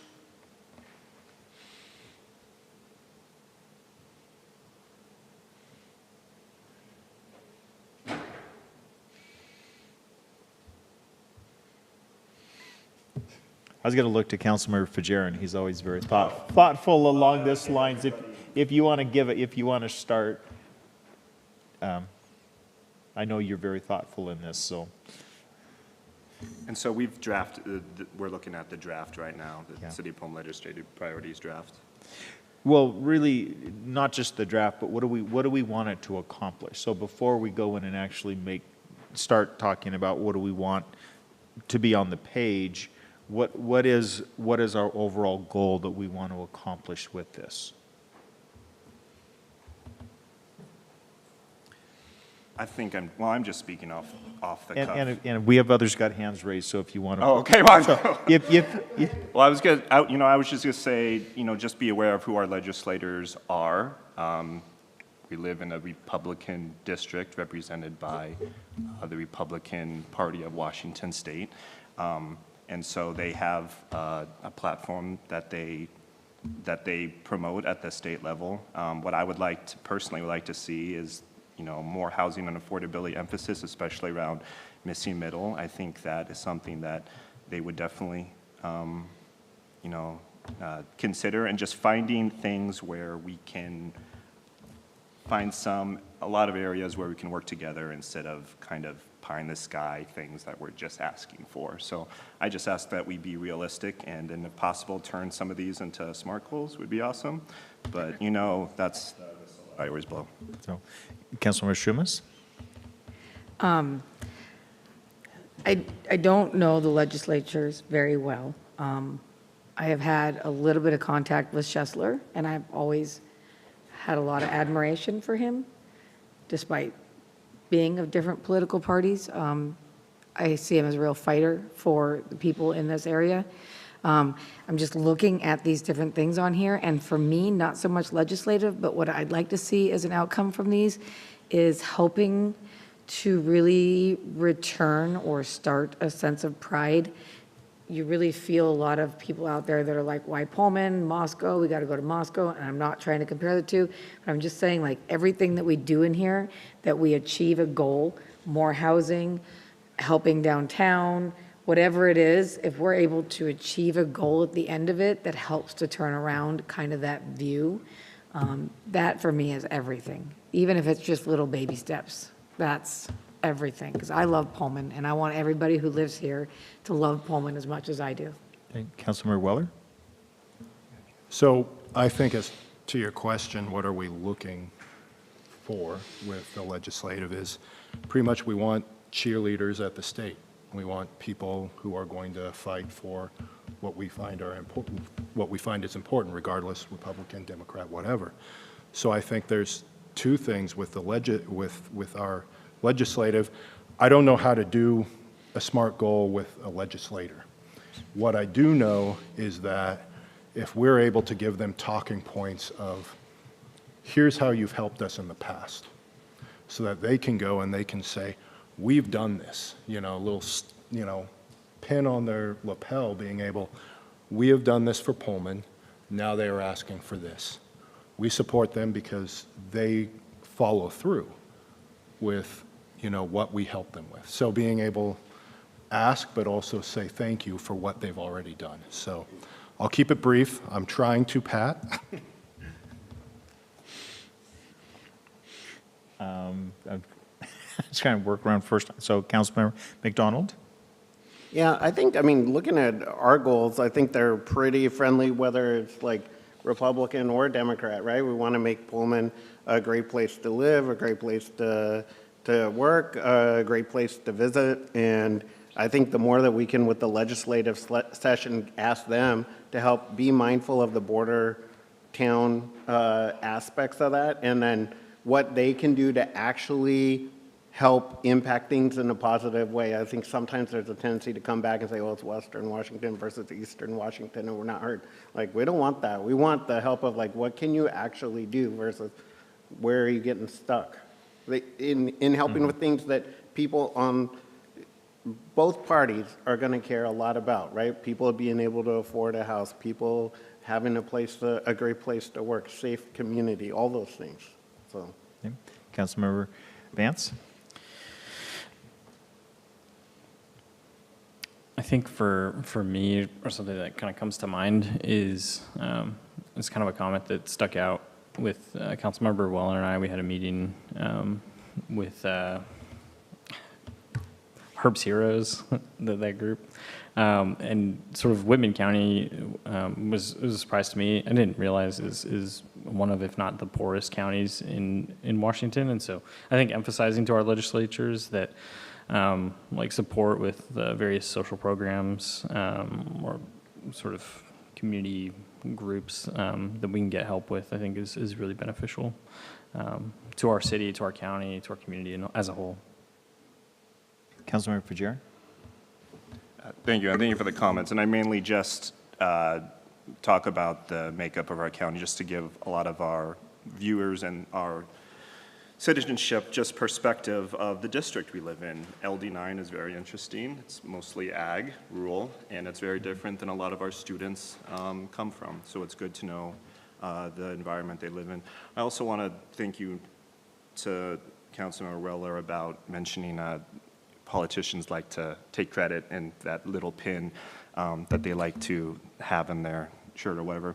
And I think there's some great opportunities for us to invite our delegation from the state on some things like when the new Ace Hardware opens up, invite them for the grand opening, or when we finish a new arterial streets project, invite them for the opening. I think there's some great opportunities to invite Schussler, Mary Dye, and Joe Schmidt. I knew I was missing one of them. Thank you. Yeah, Ace will be a great addition to our downtown. So excited. So if we transition our discussion and kind of look toward the priorities itself, and if you look at this document, the 2026 one, you'll see where we have City of Pullman priority areas, and then we have community support areas. What we did, this is kind of combined together, but what we presented to our legislators when we talked with our legislators, and this was our strategy previously, and so this is part of that strategy conversation, is for the legislators, if you have more than 4 or 5 items, you have too many items. And so the City of Pullman priority areas, that's the only thing that we shared with our legislators. So that part of the document. The lower part, the community support areas, these were areas that if a organization or community was wanting to do something in this area, then as a city, we would we would be willing to do support letters in that area, support in that way. And so I'm just in that context, just of how this looks. So, and whether that's something that we want to continue with this same type of strategy, or if we want to do something different. So as we get into this, that's one thing to be thinking about this. So as we look at the priority areas, and what I'd say is right now within AWC, the revenue piece is what they're focusing in as their number one area that they want to focus with the legislature, is how do we from a financial budgeting revenue, how do we help make cities more sustainable? That's the number one issue, it's interesting because some of our discussion is this may be our one issue that we go to the legislature with, and have these others as all ancillary as it relates to AWC. I will say within our wordage, how within our revenue option that we had where we request more local control, that term local control right now is from a legislative perspective, that is a bad word to the legislature. And the legislature has, a number of legislators have come out and said, cities, you've had local control, you've failed at it, and so we're taking it back. And that's the reason why you're seeing a lot of preemptions that's happening right now from the legislature side, where they're saying, we're going to take that control over, whether it's with housing, whether it's with parking, I mean, they're just kind of working their way through it. So that term local control is probably not a term that we should include in as we're crafting some, but I'm just using that as an example. Councilmember Weller. Can I ask, is that the legislators in total or our legislators in particular? Not our legislators, but we're hearing it from a majority of other legislators. And that's the justification that they're giving for some of the changes that they've made, that you're now seeing us having to implement things because of preemptions that they're taking. So, but we're pitching our legislative agenda to our legislators. And in my mind, at least when I've interacted with them, they are very supportive of personal responsibility. And so when we pitch it to ours, I think it's still okay to use, just in my opinion. And one of the things that we also, and that's one of these things that we look at is, do we want to use this legislative agenda for not just our legislators, but go broader? So if we're looking at, say, housing issues, do we also pitch it to legislators that are on the different housing committees? Or, I mean, so do we approach ours, but also work and spend time? And I think that's going to be a conversation really among the influence subcommittee, the work group that some of our council members are on. Can we have different pitches for, ours versus outside, external? We definitely, that's part of this discussion right now. And that's why I wanted to kind of broaden, as a part of this, broaden this discussion of where our focus is. And if you want to go that way, that's definitely something where I would say we draft our legislative priorities, but then we maybe create different talking point papers depending on who we're talking to. Councilmember McDonald? Yeah, I mean, I don't know how much we can tweak this, but if local control, or maybe it's just in the messaging to the legislators, but like I'm just trying to put on whatever, my SEL hat, and I can see cases where people don't like the word control either because it's like correlated with like a silo or whatever, and so the way that we attack it at SEL is using the term of informing and empowering. So it's that way it's like, hey, teach us about the stuff that you're trying to do that we can leverage more, and also let us, act in an informed way, but kind of. That's really what I was saying is it's the same thought, but it's the words matter, and certain legislators, if they saw that, they would immediately just reject.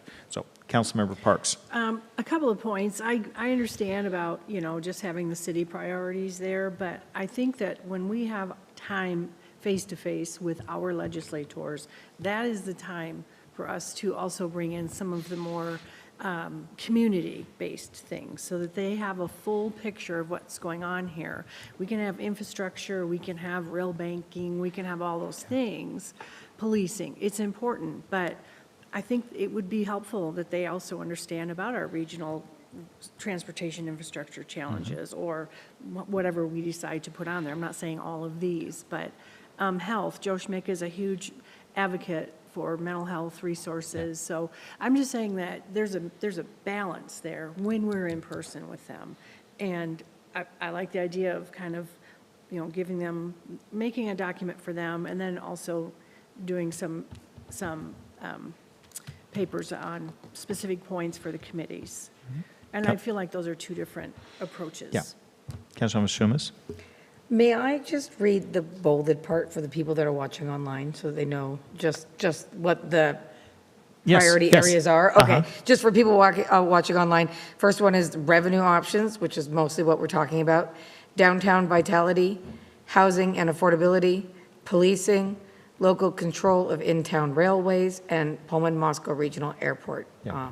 which I think makes us a big player in the area. So, yeah, thank You you. know, and why don't we jump to those of, if we look at these priority areas that we've had previously, do you like these overarching? Do you want to combine some? Do you want to change some? What are thoughts related to these priority areas? Councilman Schumas? Well, you had said the less there are, the better. I think that these are great as they are. But if somebody saw a place that we could put some together, if there's less, if that means we get more out of what we put in Yeah. front of them, then I'm all for that. Councilman McDonald? I mean, I think we could tweak the one with control to like keep us informed and empower us. And then I think the other one is housing. Like I've heard a lot of people say they associate affordable housing, I guess, as like something where it's like somebody else is helping you pay for it versus like the other term that I've heard from some is attainable housing. Or accessible. Or accessible. Yeah, attainable is the one that I've heard. It's like the, anyway, just an idea. Do you like the attainability as opposed to affordability? I like the attainability. Okay.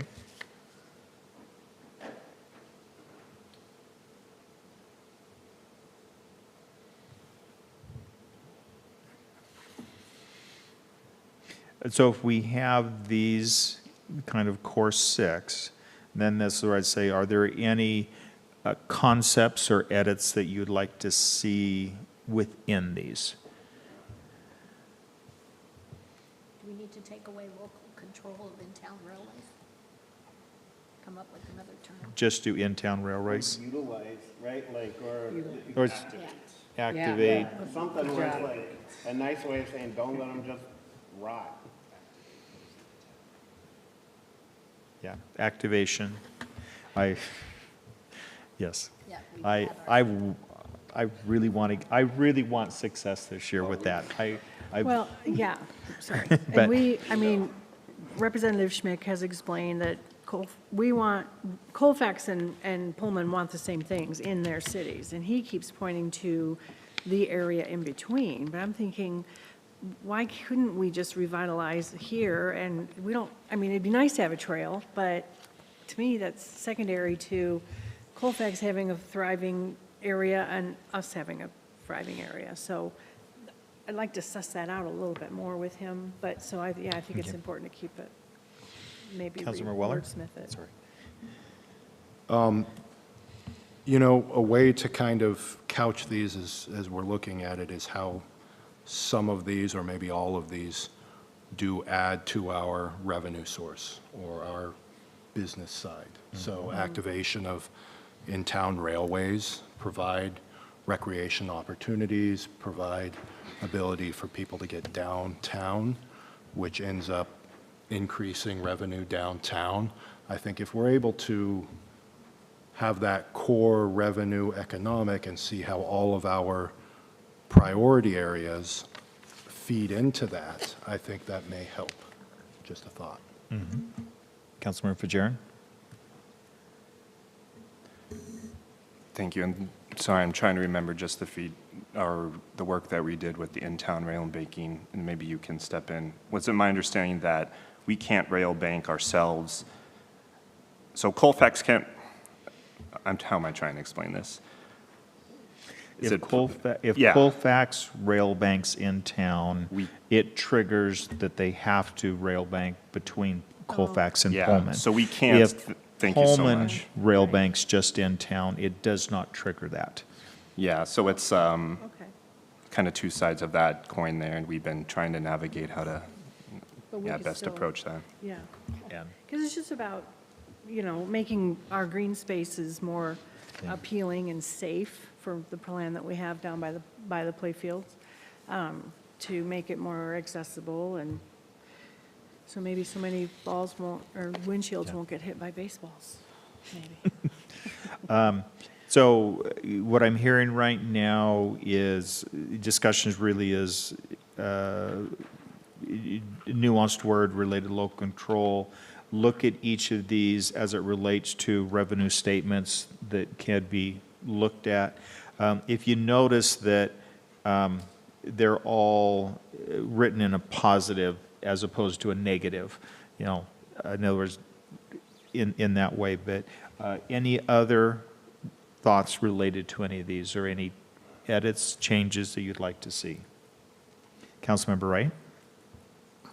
Well, the one comment that I have as I'm thinking about this, and it falls both to Association of Washington Cities and their legislative priorities, as well as what are the legislative priorities of our 9th District legislators. And so in my mind, I'm saying these should be part of what the 9th District legislators' priorities are. But sadly, I think sometimes, it's the reverse, that these are dependent upon what their priorities are. So is there a way that we could make these more powerful, I guess is not necessarily the right word, but more robust in terms of really getting their full attention, like maybe marrying them to what some of the legislative priorities are of AWC, which is the broader group, and rather than these just being so specific to us. I mean, we still need to fashion it being specific to us, but how do we get a broader leverage, I guess, is the best term to use. And ABC has not finalized their priorities. I'm on the committee, so I'm giving you updates as what are the discussions that are going on and the topics. But I agree that how do we help give them wins that where in supporting Pullman they also get a gold star, from other groups and organizations. And I think in doing that way, they'd be more inclined to support these priorities. I mean, we know, Yeah. Nathan, you and I have been doing this long enough to know that we have these meetings with them once or twice a year, and they talk about it in our presence, but we don't really know how far it goes beyond that. And so we need to find a way that we can take it to the next level and make them accountable for working on some of these things too. Although that should fit in with your SMART goals, but it doesn't. Councilor Schumas? Is there any way to word these or to expand in the wording how these then also help surrounding communities? Like, is there a way to broaden some of these at all? As kind of the major hub of Whitman County, is there a way? Because that would give them a win. I don't know if there is, but I'm just trying to say, like, if any of these, like the Pullman Moscow Regional Airport, are helpful to the surrounding area, we could put that in there. The county, we're bringing together the cities among the county in order to come up with the legislative priorities. The port's kind of doing this, and I'm trying to think, that meeting is going to happen in August. So we're kind of ahead of the game related to that. Although I have what I can do is I can look at some of the priorities that the other cities have provided up until this point, and I can look at those to see are there parallels in this way. Although this is really our document, and it'd be more in the context of which one of these, because we really can get maybe one or two of ours onto that group one. Which one of these is our highest one that we want to get onto the group one? And that's one where probably the housing would be an example of one that it would be easy to get them to also coalesce around housing also. For housing is for all of Whitman County, and it's going to impact us too. Councilmember Weller? Thank you, Mr. Mayor. I'm dovetailing off of what Pat was saying. I think identifying their goals, like she said, but also campaign promises and seeing how maybe our legislative priority areas help in that. And then also creating where, I think I said it before, but maybe this is a better way, specific areas, bills that they may have pushed through that have helped us directly in identifying, Joe, you helped us in this area. We appreciate it. And I think you're able to do that pretty well, Francis, because you keep track of all those. But being able to identify something each one of them has done. So those were just my last two comments. What I'm hearing right now is, as it relates to this, doing some work in order to the statements, increase of revenue statements, if we can roll in SMART goals, roll in larger collaborations, talking points that reference past successes and how those past successes can build upon. So that's what I'm hearing right now, that I can work with staff for us to come up with some language to then bring back to council if you're in agreement, or if you have any, if you have an epiphany in the next, in the rest of this week, and send me an email, and I can work to include that in also. So for that, if we move down to the community support areas, it sounds like you liked having that community support area piece. Are these the right ones? And, and part of what it is I'm thinking also, if we look at our council work groups where we have business economic development, we have business economic development in the support area. When we look at housing is actually in our priority area. So and that's where I'm trying to make sure that what we've said as a priority areas are actually aligning over here within the legislative priorities. So talk to me about these. Are these the right ones? Should we not have some? What are you thinking?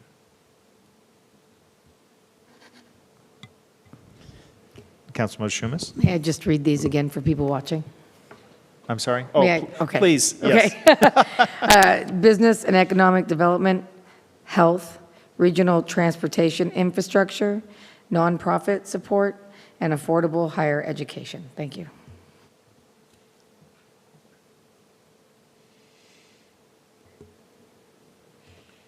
Councilmember McDonald? I feel like the ones that stand out to me, I'm probably biased, but the business and economic development, and then the other one, which I remember last year when they came and talked, our regional representatives with the regional transportation was another one where they had some impact and they were able to, Pat, I think you gave them a big shout out about that. And Yeah. and there's I think more that we can do that impacts our city that we're going to care about, and that clearly they're already interested in and acting on.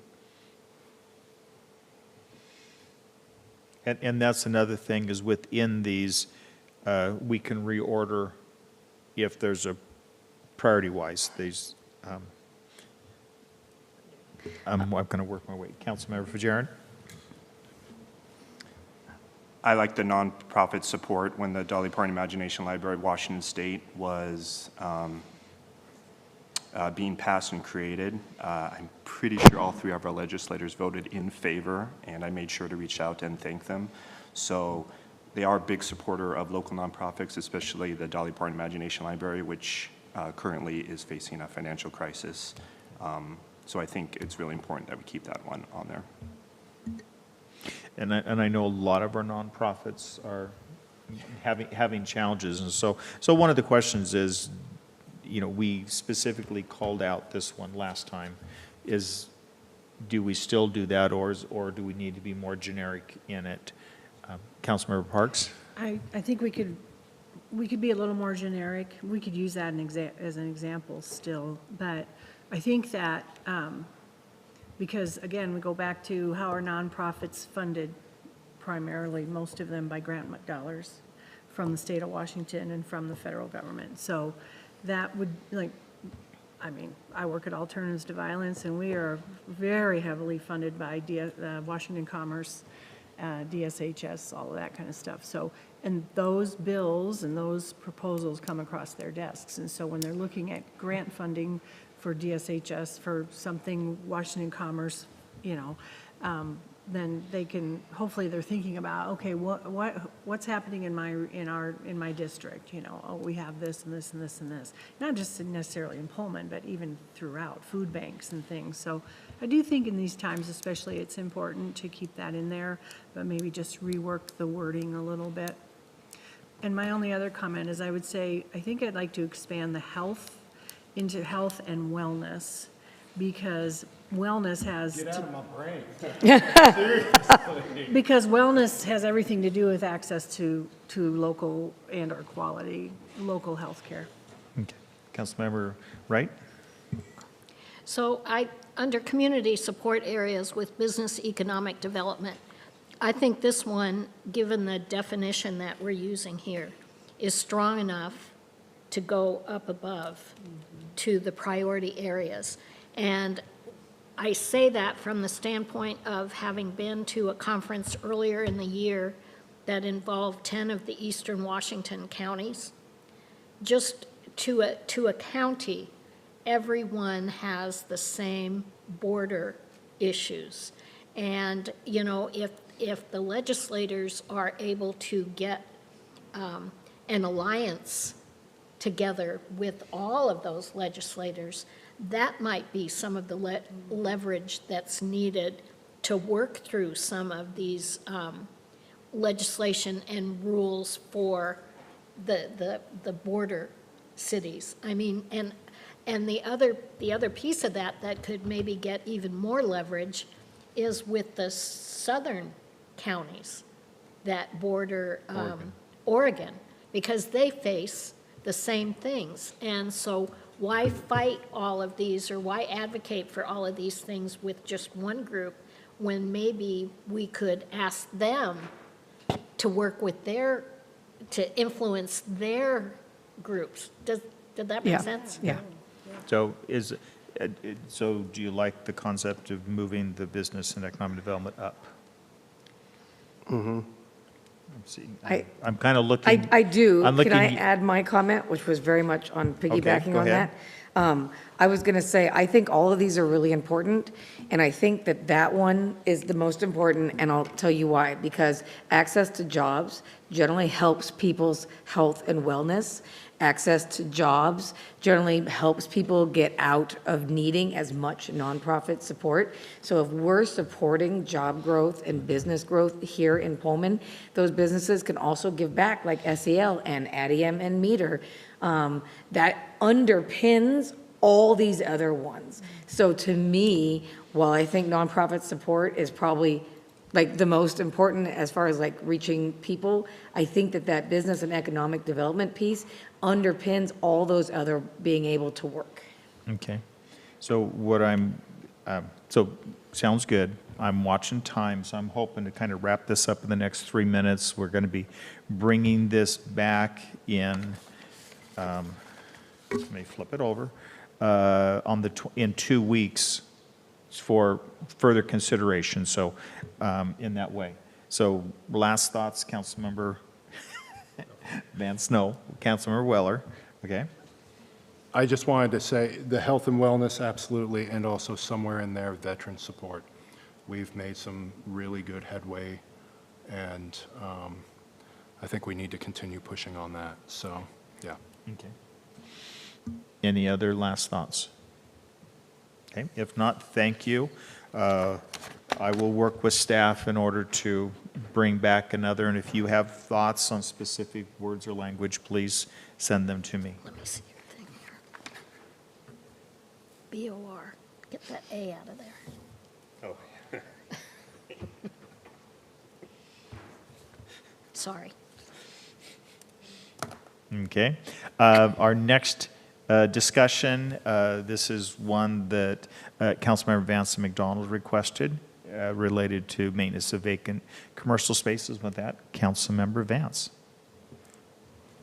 give me an open mic. Just go for it. So Councilmember Schumloss and Councilmember McDonald and I, we kind of walked through downtown with RJ. with RJ, with Bobby Ryder, and kind of we were looking at some of the empty storefronts and the paper that had been put up in some of them. Some it was not paper. It was maybe some sort of design or whatever.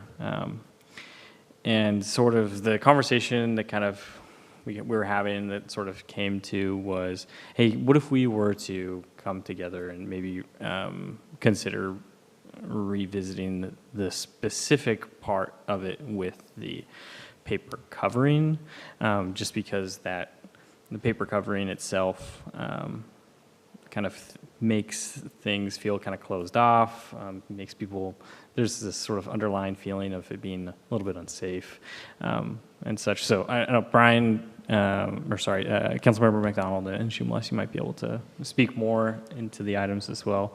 But that's kind of the Councilmember McDonald? Kick it off. I mean, I think what we know that like at the last minute, there was a lot of discussion about what counts as good art and what counts as not good art. And then the idea of why don't we just put plain paper? I think what we'd really just like to do is just go to 5.60.060 and just remove either that whole section or remove the by applying the following measure to all ground floor windows that face sidewalks, cover the entire windows with single color paint or paper. Just take that out, because I think it was a last minute addition, and it was, in practice, it detracts from downtown.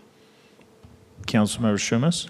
Yeah, I was just going to say, it makes places look boarded up, and it makes it so you can count how many empty spots we have, and it helps the opposite of the pride that I'm trying to build, because you can point at it and say, oh, there's nothing there, there's nothing there. So having a good, clean window is all we're asking for. The DPA has offered to help get students to come down in the spring and keep windows clean and that sort of stuff, so just nothing there, just a clean window. I'd appreciate everybody. And DPA doesn't own the space, so DPA can't control the windows. So I want to be careful. I want to be, they can offer, but they can't guarantee it. One of the things that I also, have you looked, I mean, part of the purpose of this was in order to put pressure on the building owners. And are you actually removing pressure from the building owners by removing the paper? So in other words, if the intent of the ordinance is to get the building owners to fill the space, and so related, so Councilmember Fajarin. Thank you for the comments so far. And yeah, I think the intent is for the landlord to get it filled, get a tenant in the space, but it's a lot more easier if the space is attractive and it looks just plain bad with that paper or single pane on the window. So I would be in support of removing 5.60.60, just A. I believe we mirrored this from Liberty Lake, and I don't think Liberty Lake had this window displays for commercial buildings not occupied for 30 days. Maybe RJ could highlight, if you remember at all. I don't mean to put you on the spot, but I don't believe the Liberty Lake code had that in there. And please correct me if I'm wrong. Yes, so Liberty Lake does have the window coverings. Okay. Yeah, they had, If I can correct, I believe it was Medical Lake, not Liberty Lake. Oh, Sorry. I'm so Yes. sorry. And that's I always do that, don't I? I do that every single time. Just pick a lake. Yeah, That's I'll fine. just pick a lake. So it's Medical Lake. Okay. yeah, so they did have the requirements of a window covering. We, at the last minute, as some of you have alluded to, switched it to single color paper or paint so that we wouldn't have that differencing of what looks good, what does not. But Medical Lake has always had it since they've enacted their ordinance. Right. Yeah. So the window covering piece was always in it.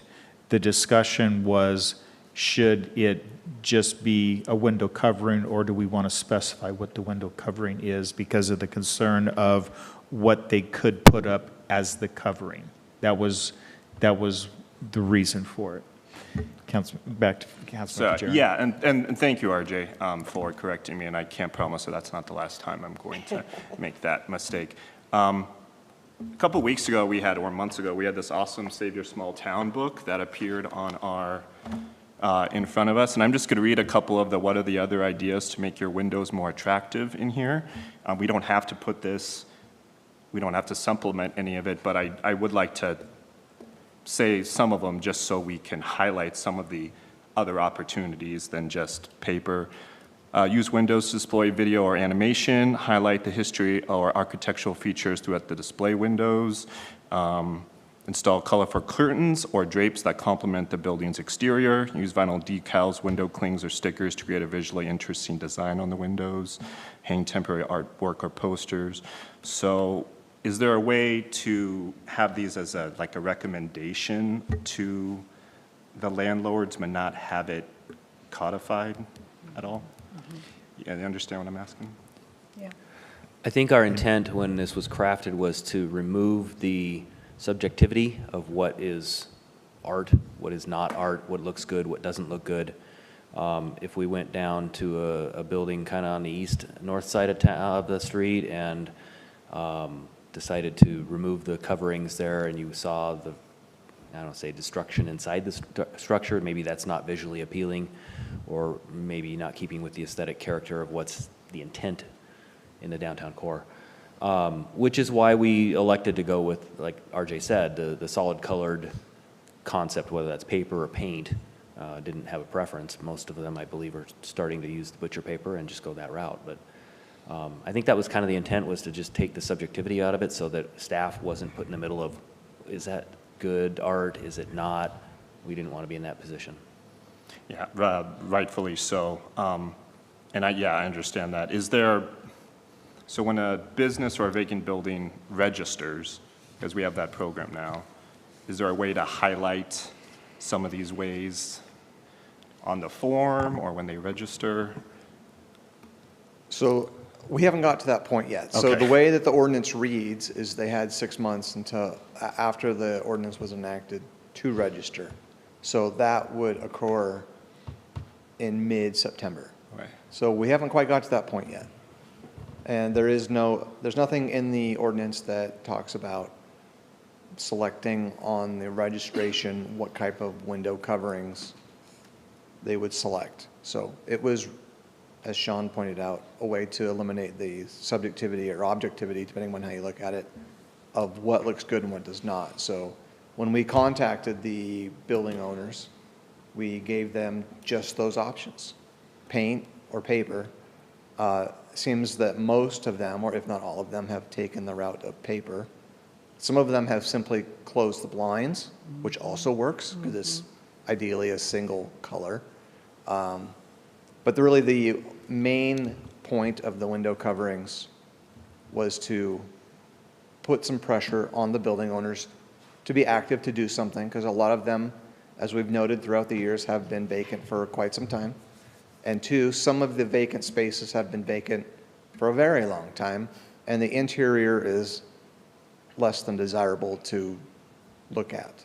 So I think those are the two benefits. The downsides have also been discussed tonight. Yeah, I appreciate that. I guess I'm just looking for an avenue, if we can if we get rid of this in the code, how can we recommend these options to the landlord without having it in the code? And I'll stop talking, thank you. And Councilmember Vance? Yeah, I was just gonna mention that makes sense, right? If it's something that we strike out, saying like, hey, here's an optional thing you can do, but not making it a requirement. Yeah. I'm working my way through people. Okay. Councilmember Shumas? Actually, Ann was ahead of me. No, go ahead. Are you sure? Okay. I feel like just striking that they need to do anything, having a good, clean, clear window, it allows people to look inside and imagine that space and what they would do with that space, and it does not announce to the public that that is an empty space looking boarded up. I am still very much for the vacant building ordinance. I think since coming in, it's one of the things that I'm most proud of, and I would like to spend a second thanking RJ for everything that he's done in making that happen and in meeting with us and talking to us. I appreciate you very much. So I would just advocate, it doesn't say anything, a good, clean, clear window. And Councilmember Parks? Thank you. So the way I'm looking at the paper on the windows, and I do see it, I don't believe that it actually is motivating the owners of the building to get more businesses in. I think it's almost like if you have a messy room, you close the door. And there you go. It just stays there. I agree too. I grew up around Flint, Michigan, and boarded up and papered, and it just to me it gives a very negative impact. I think one of you said that. It's like even about safety. I mean, not that. So I think that the ordinance itself and the enforcement is more hopefully impactful than forcing them to cover a window in a particular way. And it's their building, right? So, I mean, I can put up hot pink curtains with black lights in my house, right? And they could do the same thing, but I don't think, I think most of the building owners and or business owners, sometimes are the same people. They don't want to make our downtown look poor, with the exception of a couple, but for most part, and so that's my thought. I think that just letting them paper it up is like closing the door to a messy room, and they don't really have to think about it maybe as much. Councilmember Weller? So how long have we been doing this so far? We're at about the 4-month mark. Okay. And we were going to go to 6 months, correct, and then reassess? Yeah, so 2 more, and then we would have them register. Okay, I would almost say, I mean, I hear what people are saying, but if we're switching midstream now, and then we're now saying, well, now you don't have to, and then it's just kind of like, oh, wait, what about you said we did have to, now we don't have to? I would almost say, close out the 6, reassess, change. I don't think doing it right now, I mean, getting wishy-washy about it is not going to send the right message, I would say. But, I mean, I hear what you're saying. I'm just saying I would close out the 6 months, change it then, or else there's going to be separate messages sent, so. I think that makes sense. That would be good. I'm working my way through. So, Councilmember Parks? And hopefully, members of the community, building owners, business owners will see this or hear about it, and maybe they'll take proactive action on their own before that. Councilmember Schumas? Whatever the council decides, obviously, is what we're going to do, but I would really hate to start WSU season with all those parents and students coming into town with our downtown looking half boarded up. I would really love to get those windows uncovered, cleaned, and have us looking open for business.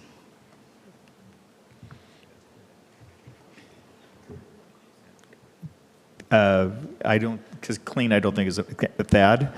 That was just going to be my clarifying point, because then we have to define clean and clear windows.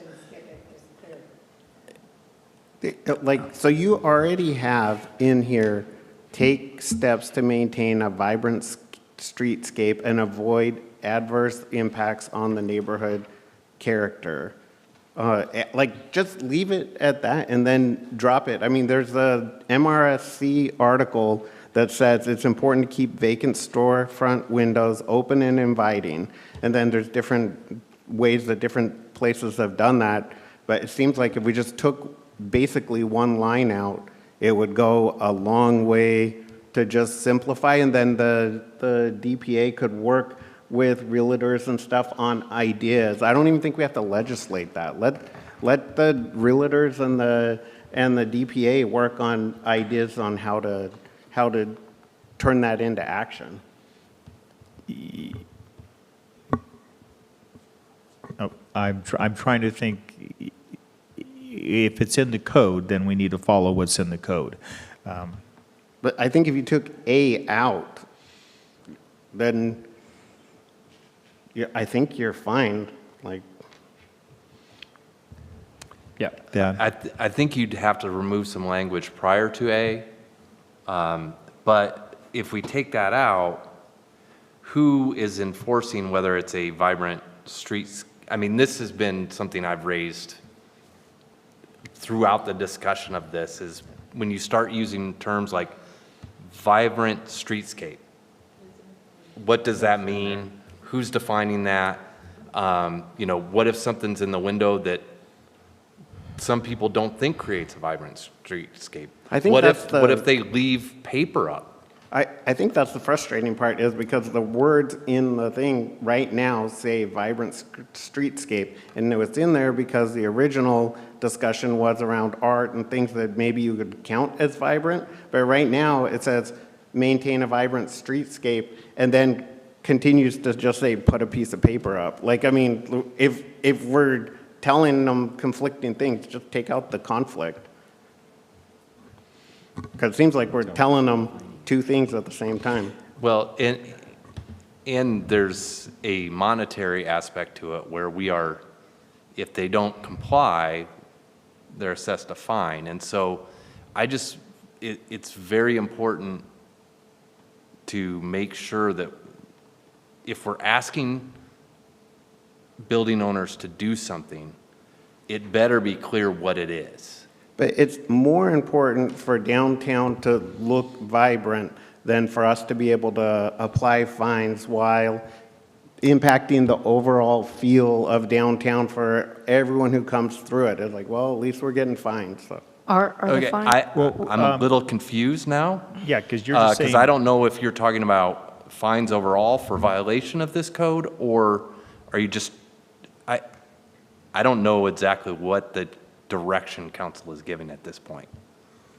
I don't think that we're changing the direction. I think the fines are still for it being vacant and not, looking for someone to be in that spot. I literally think we're just trying to change the word on the covering for the window. And this is,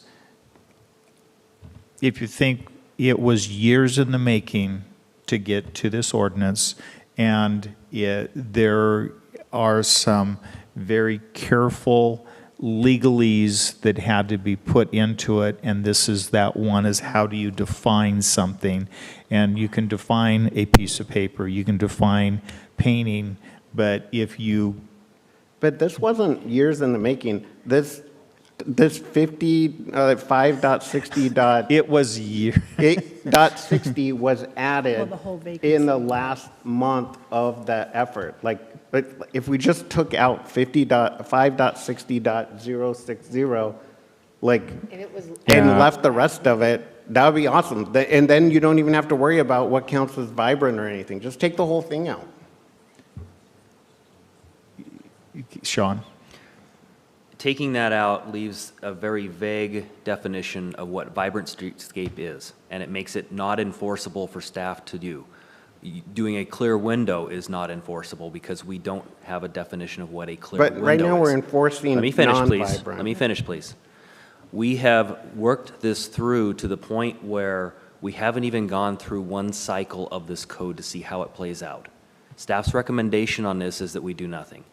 If we were to act and the council directs staff to do this, this is not in council's current work plan or goals or priorities. So I would ask the council then, if you are directing staff to make this change, what comes off the list?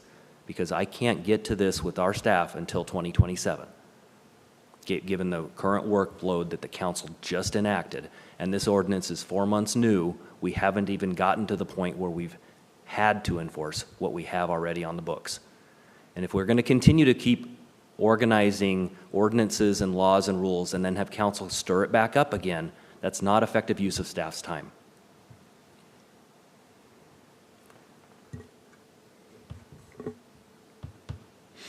Councilmember Weller.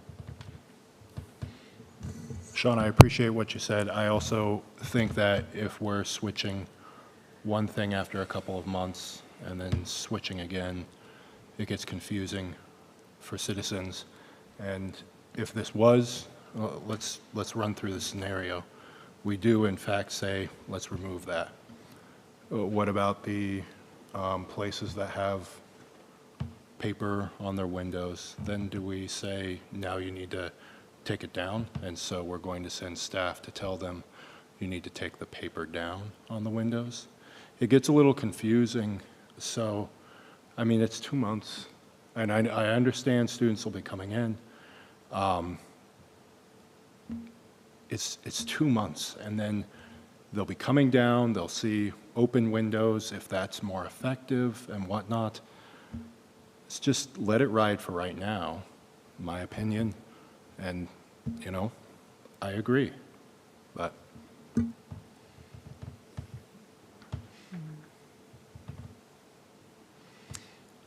May I ask a question? Councilmember So, Parks? After 2 months, in 2 months, it'll be 6 months.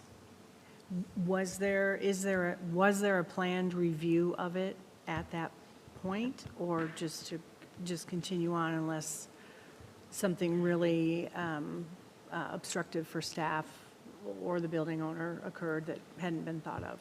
No, the 6 months just signifies the start of the registration. Oh, And the okay. annual fee, if you recall that, Right. the annual registration fee. There was no set time on reviewing of what worked, didn't work. That was just essentially a grace period, for lack of a better term, Yeah, from when okay. the ordinance was Right. enacted until the registration begins. Okay, thank you. For The code does actually have an annual report that the Community Development Director would provide in February of each year to tell us how the process was working. And that's in section 120. Okay, thank you.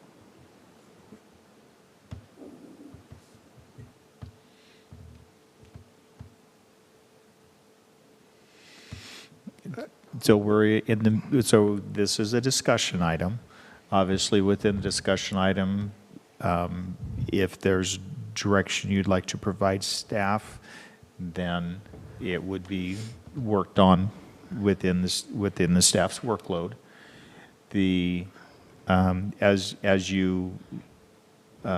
But staff needs, and go ahead. So Councilman McDonald. maybe, all right, so you might have to help me with the actual language to go with that, but I would move to remove 5.60.060 from the code, and that would, I mean.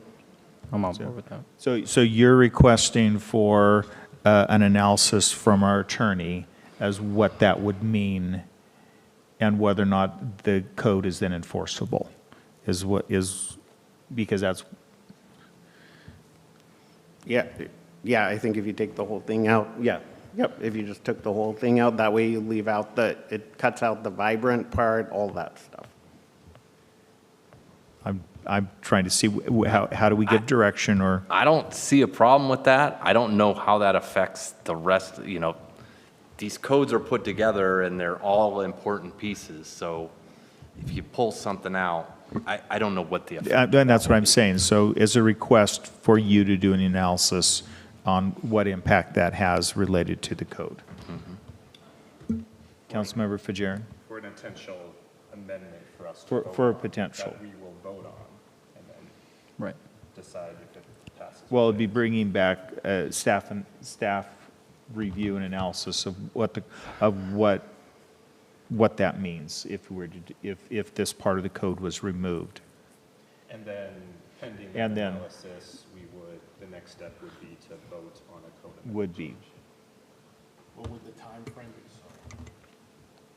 Go ahead, Councilmember Waller. What would the time frame be on something like that coming back? And I'm going to look to those. Given the existing workloads, I'm still predicting a 2027 on that.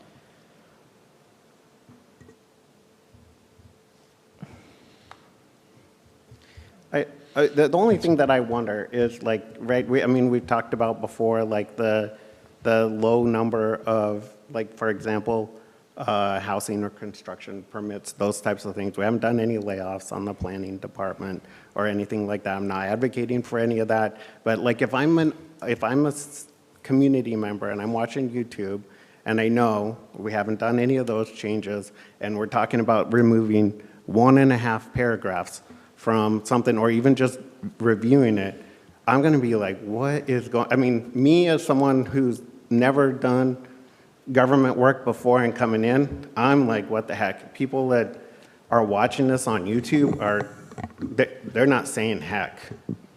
Councilmember McDonald, you've given us, and the council has given us a work plan to incorporate for the rest of 26 through 2028. And our work plans are based on our current staffing levels to do that amount of work. If you're asking for us to do additional work on code improvements to this degree, it may seem like it's a simple task, just put something off. Then I need to know from council what you want pushed off. Because you've given us a workload, you've given us goals and priorities, and you've said, get that done. And now you're telling us to add something else onto the list. So I need to know what comes off before I can tell you what comes back on.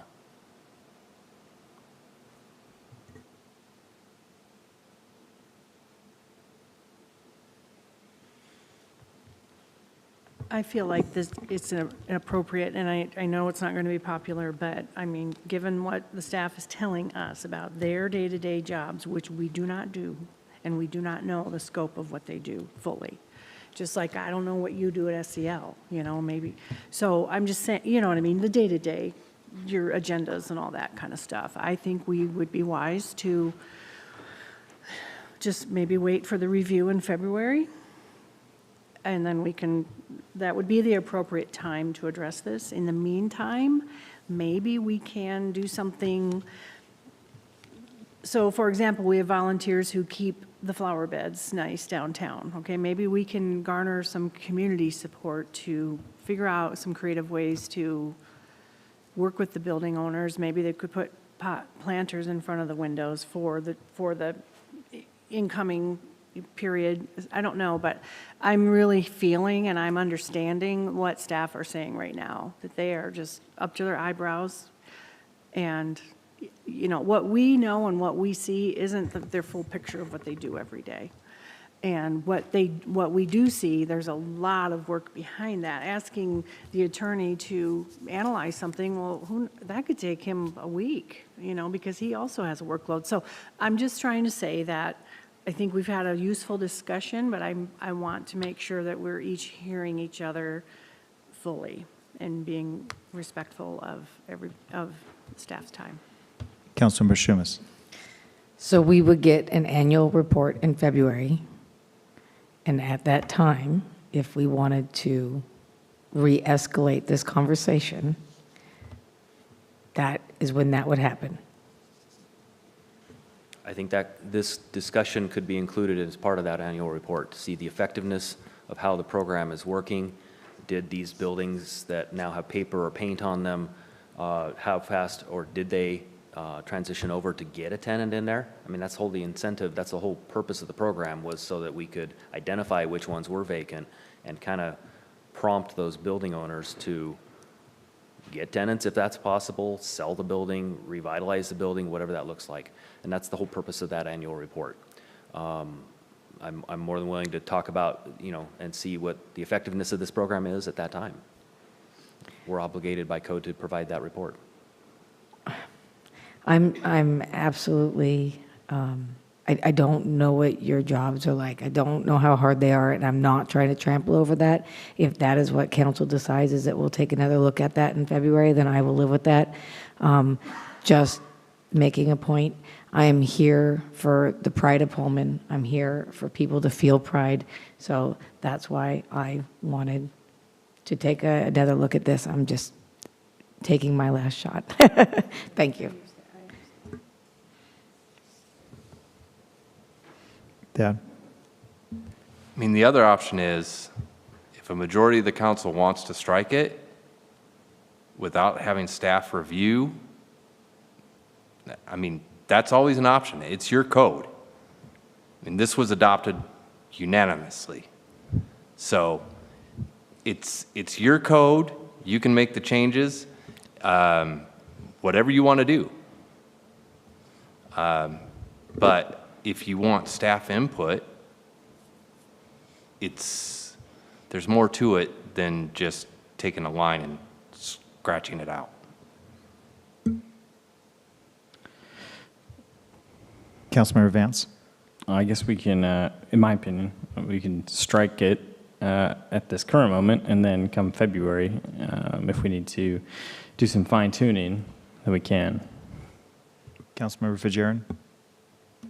My opinion, this is just discussion right now, so we This is can't do just any discussion. action. So just for clarification, we would have to bring this up in new business tonight if the other council members wanted a vote or to move this forward. I'd appreciate a little more time to digest this and not do this tonight, just to be completely honest, given the discussion that we've had. Councilmember McDonald? Yeah, one thing so I like the idea of giving people time to digest it. One thing I would encourage everyone on council to do is go to the MRSC and search for From Vacant to Vibrant, Transforming Empty Downtown Storefronts. It talks about the importance of keeping windows open and clean, and just as just a aspect to consider from a pretty official source.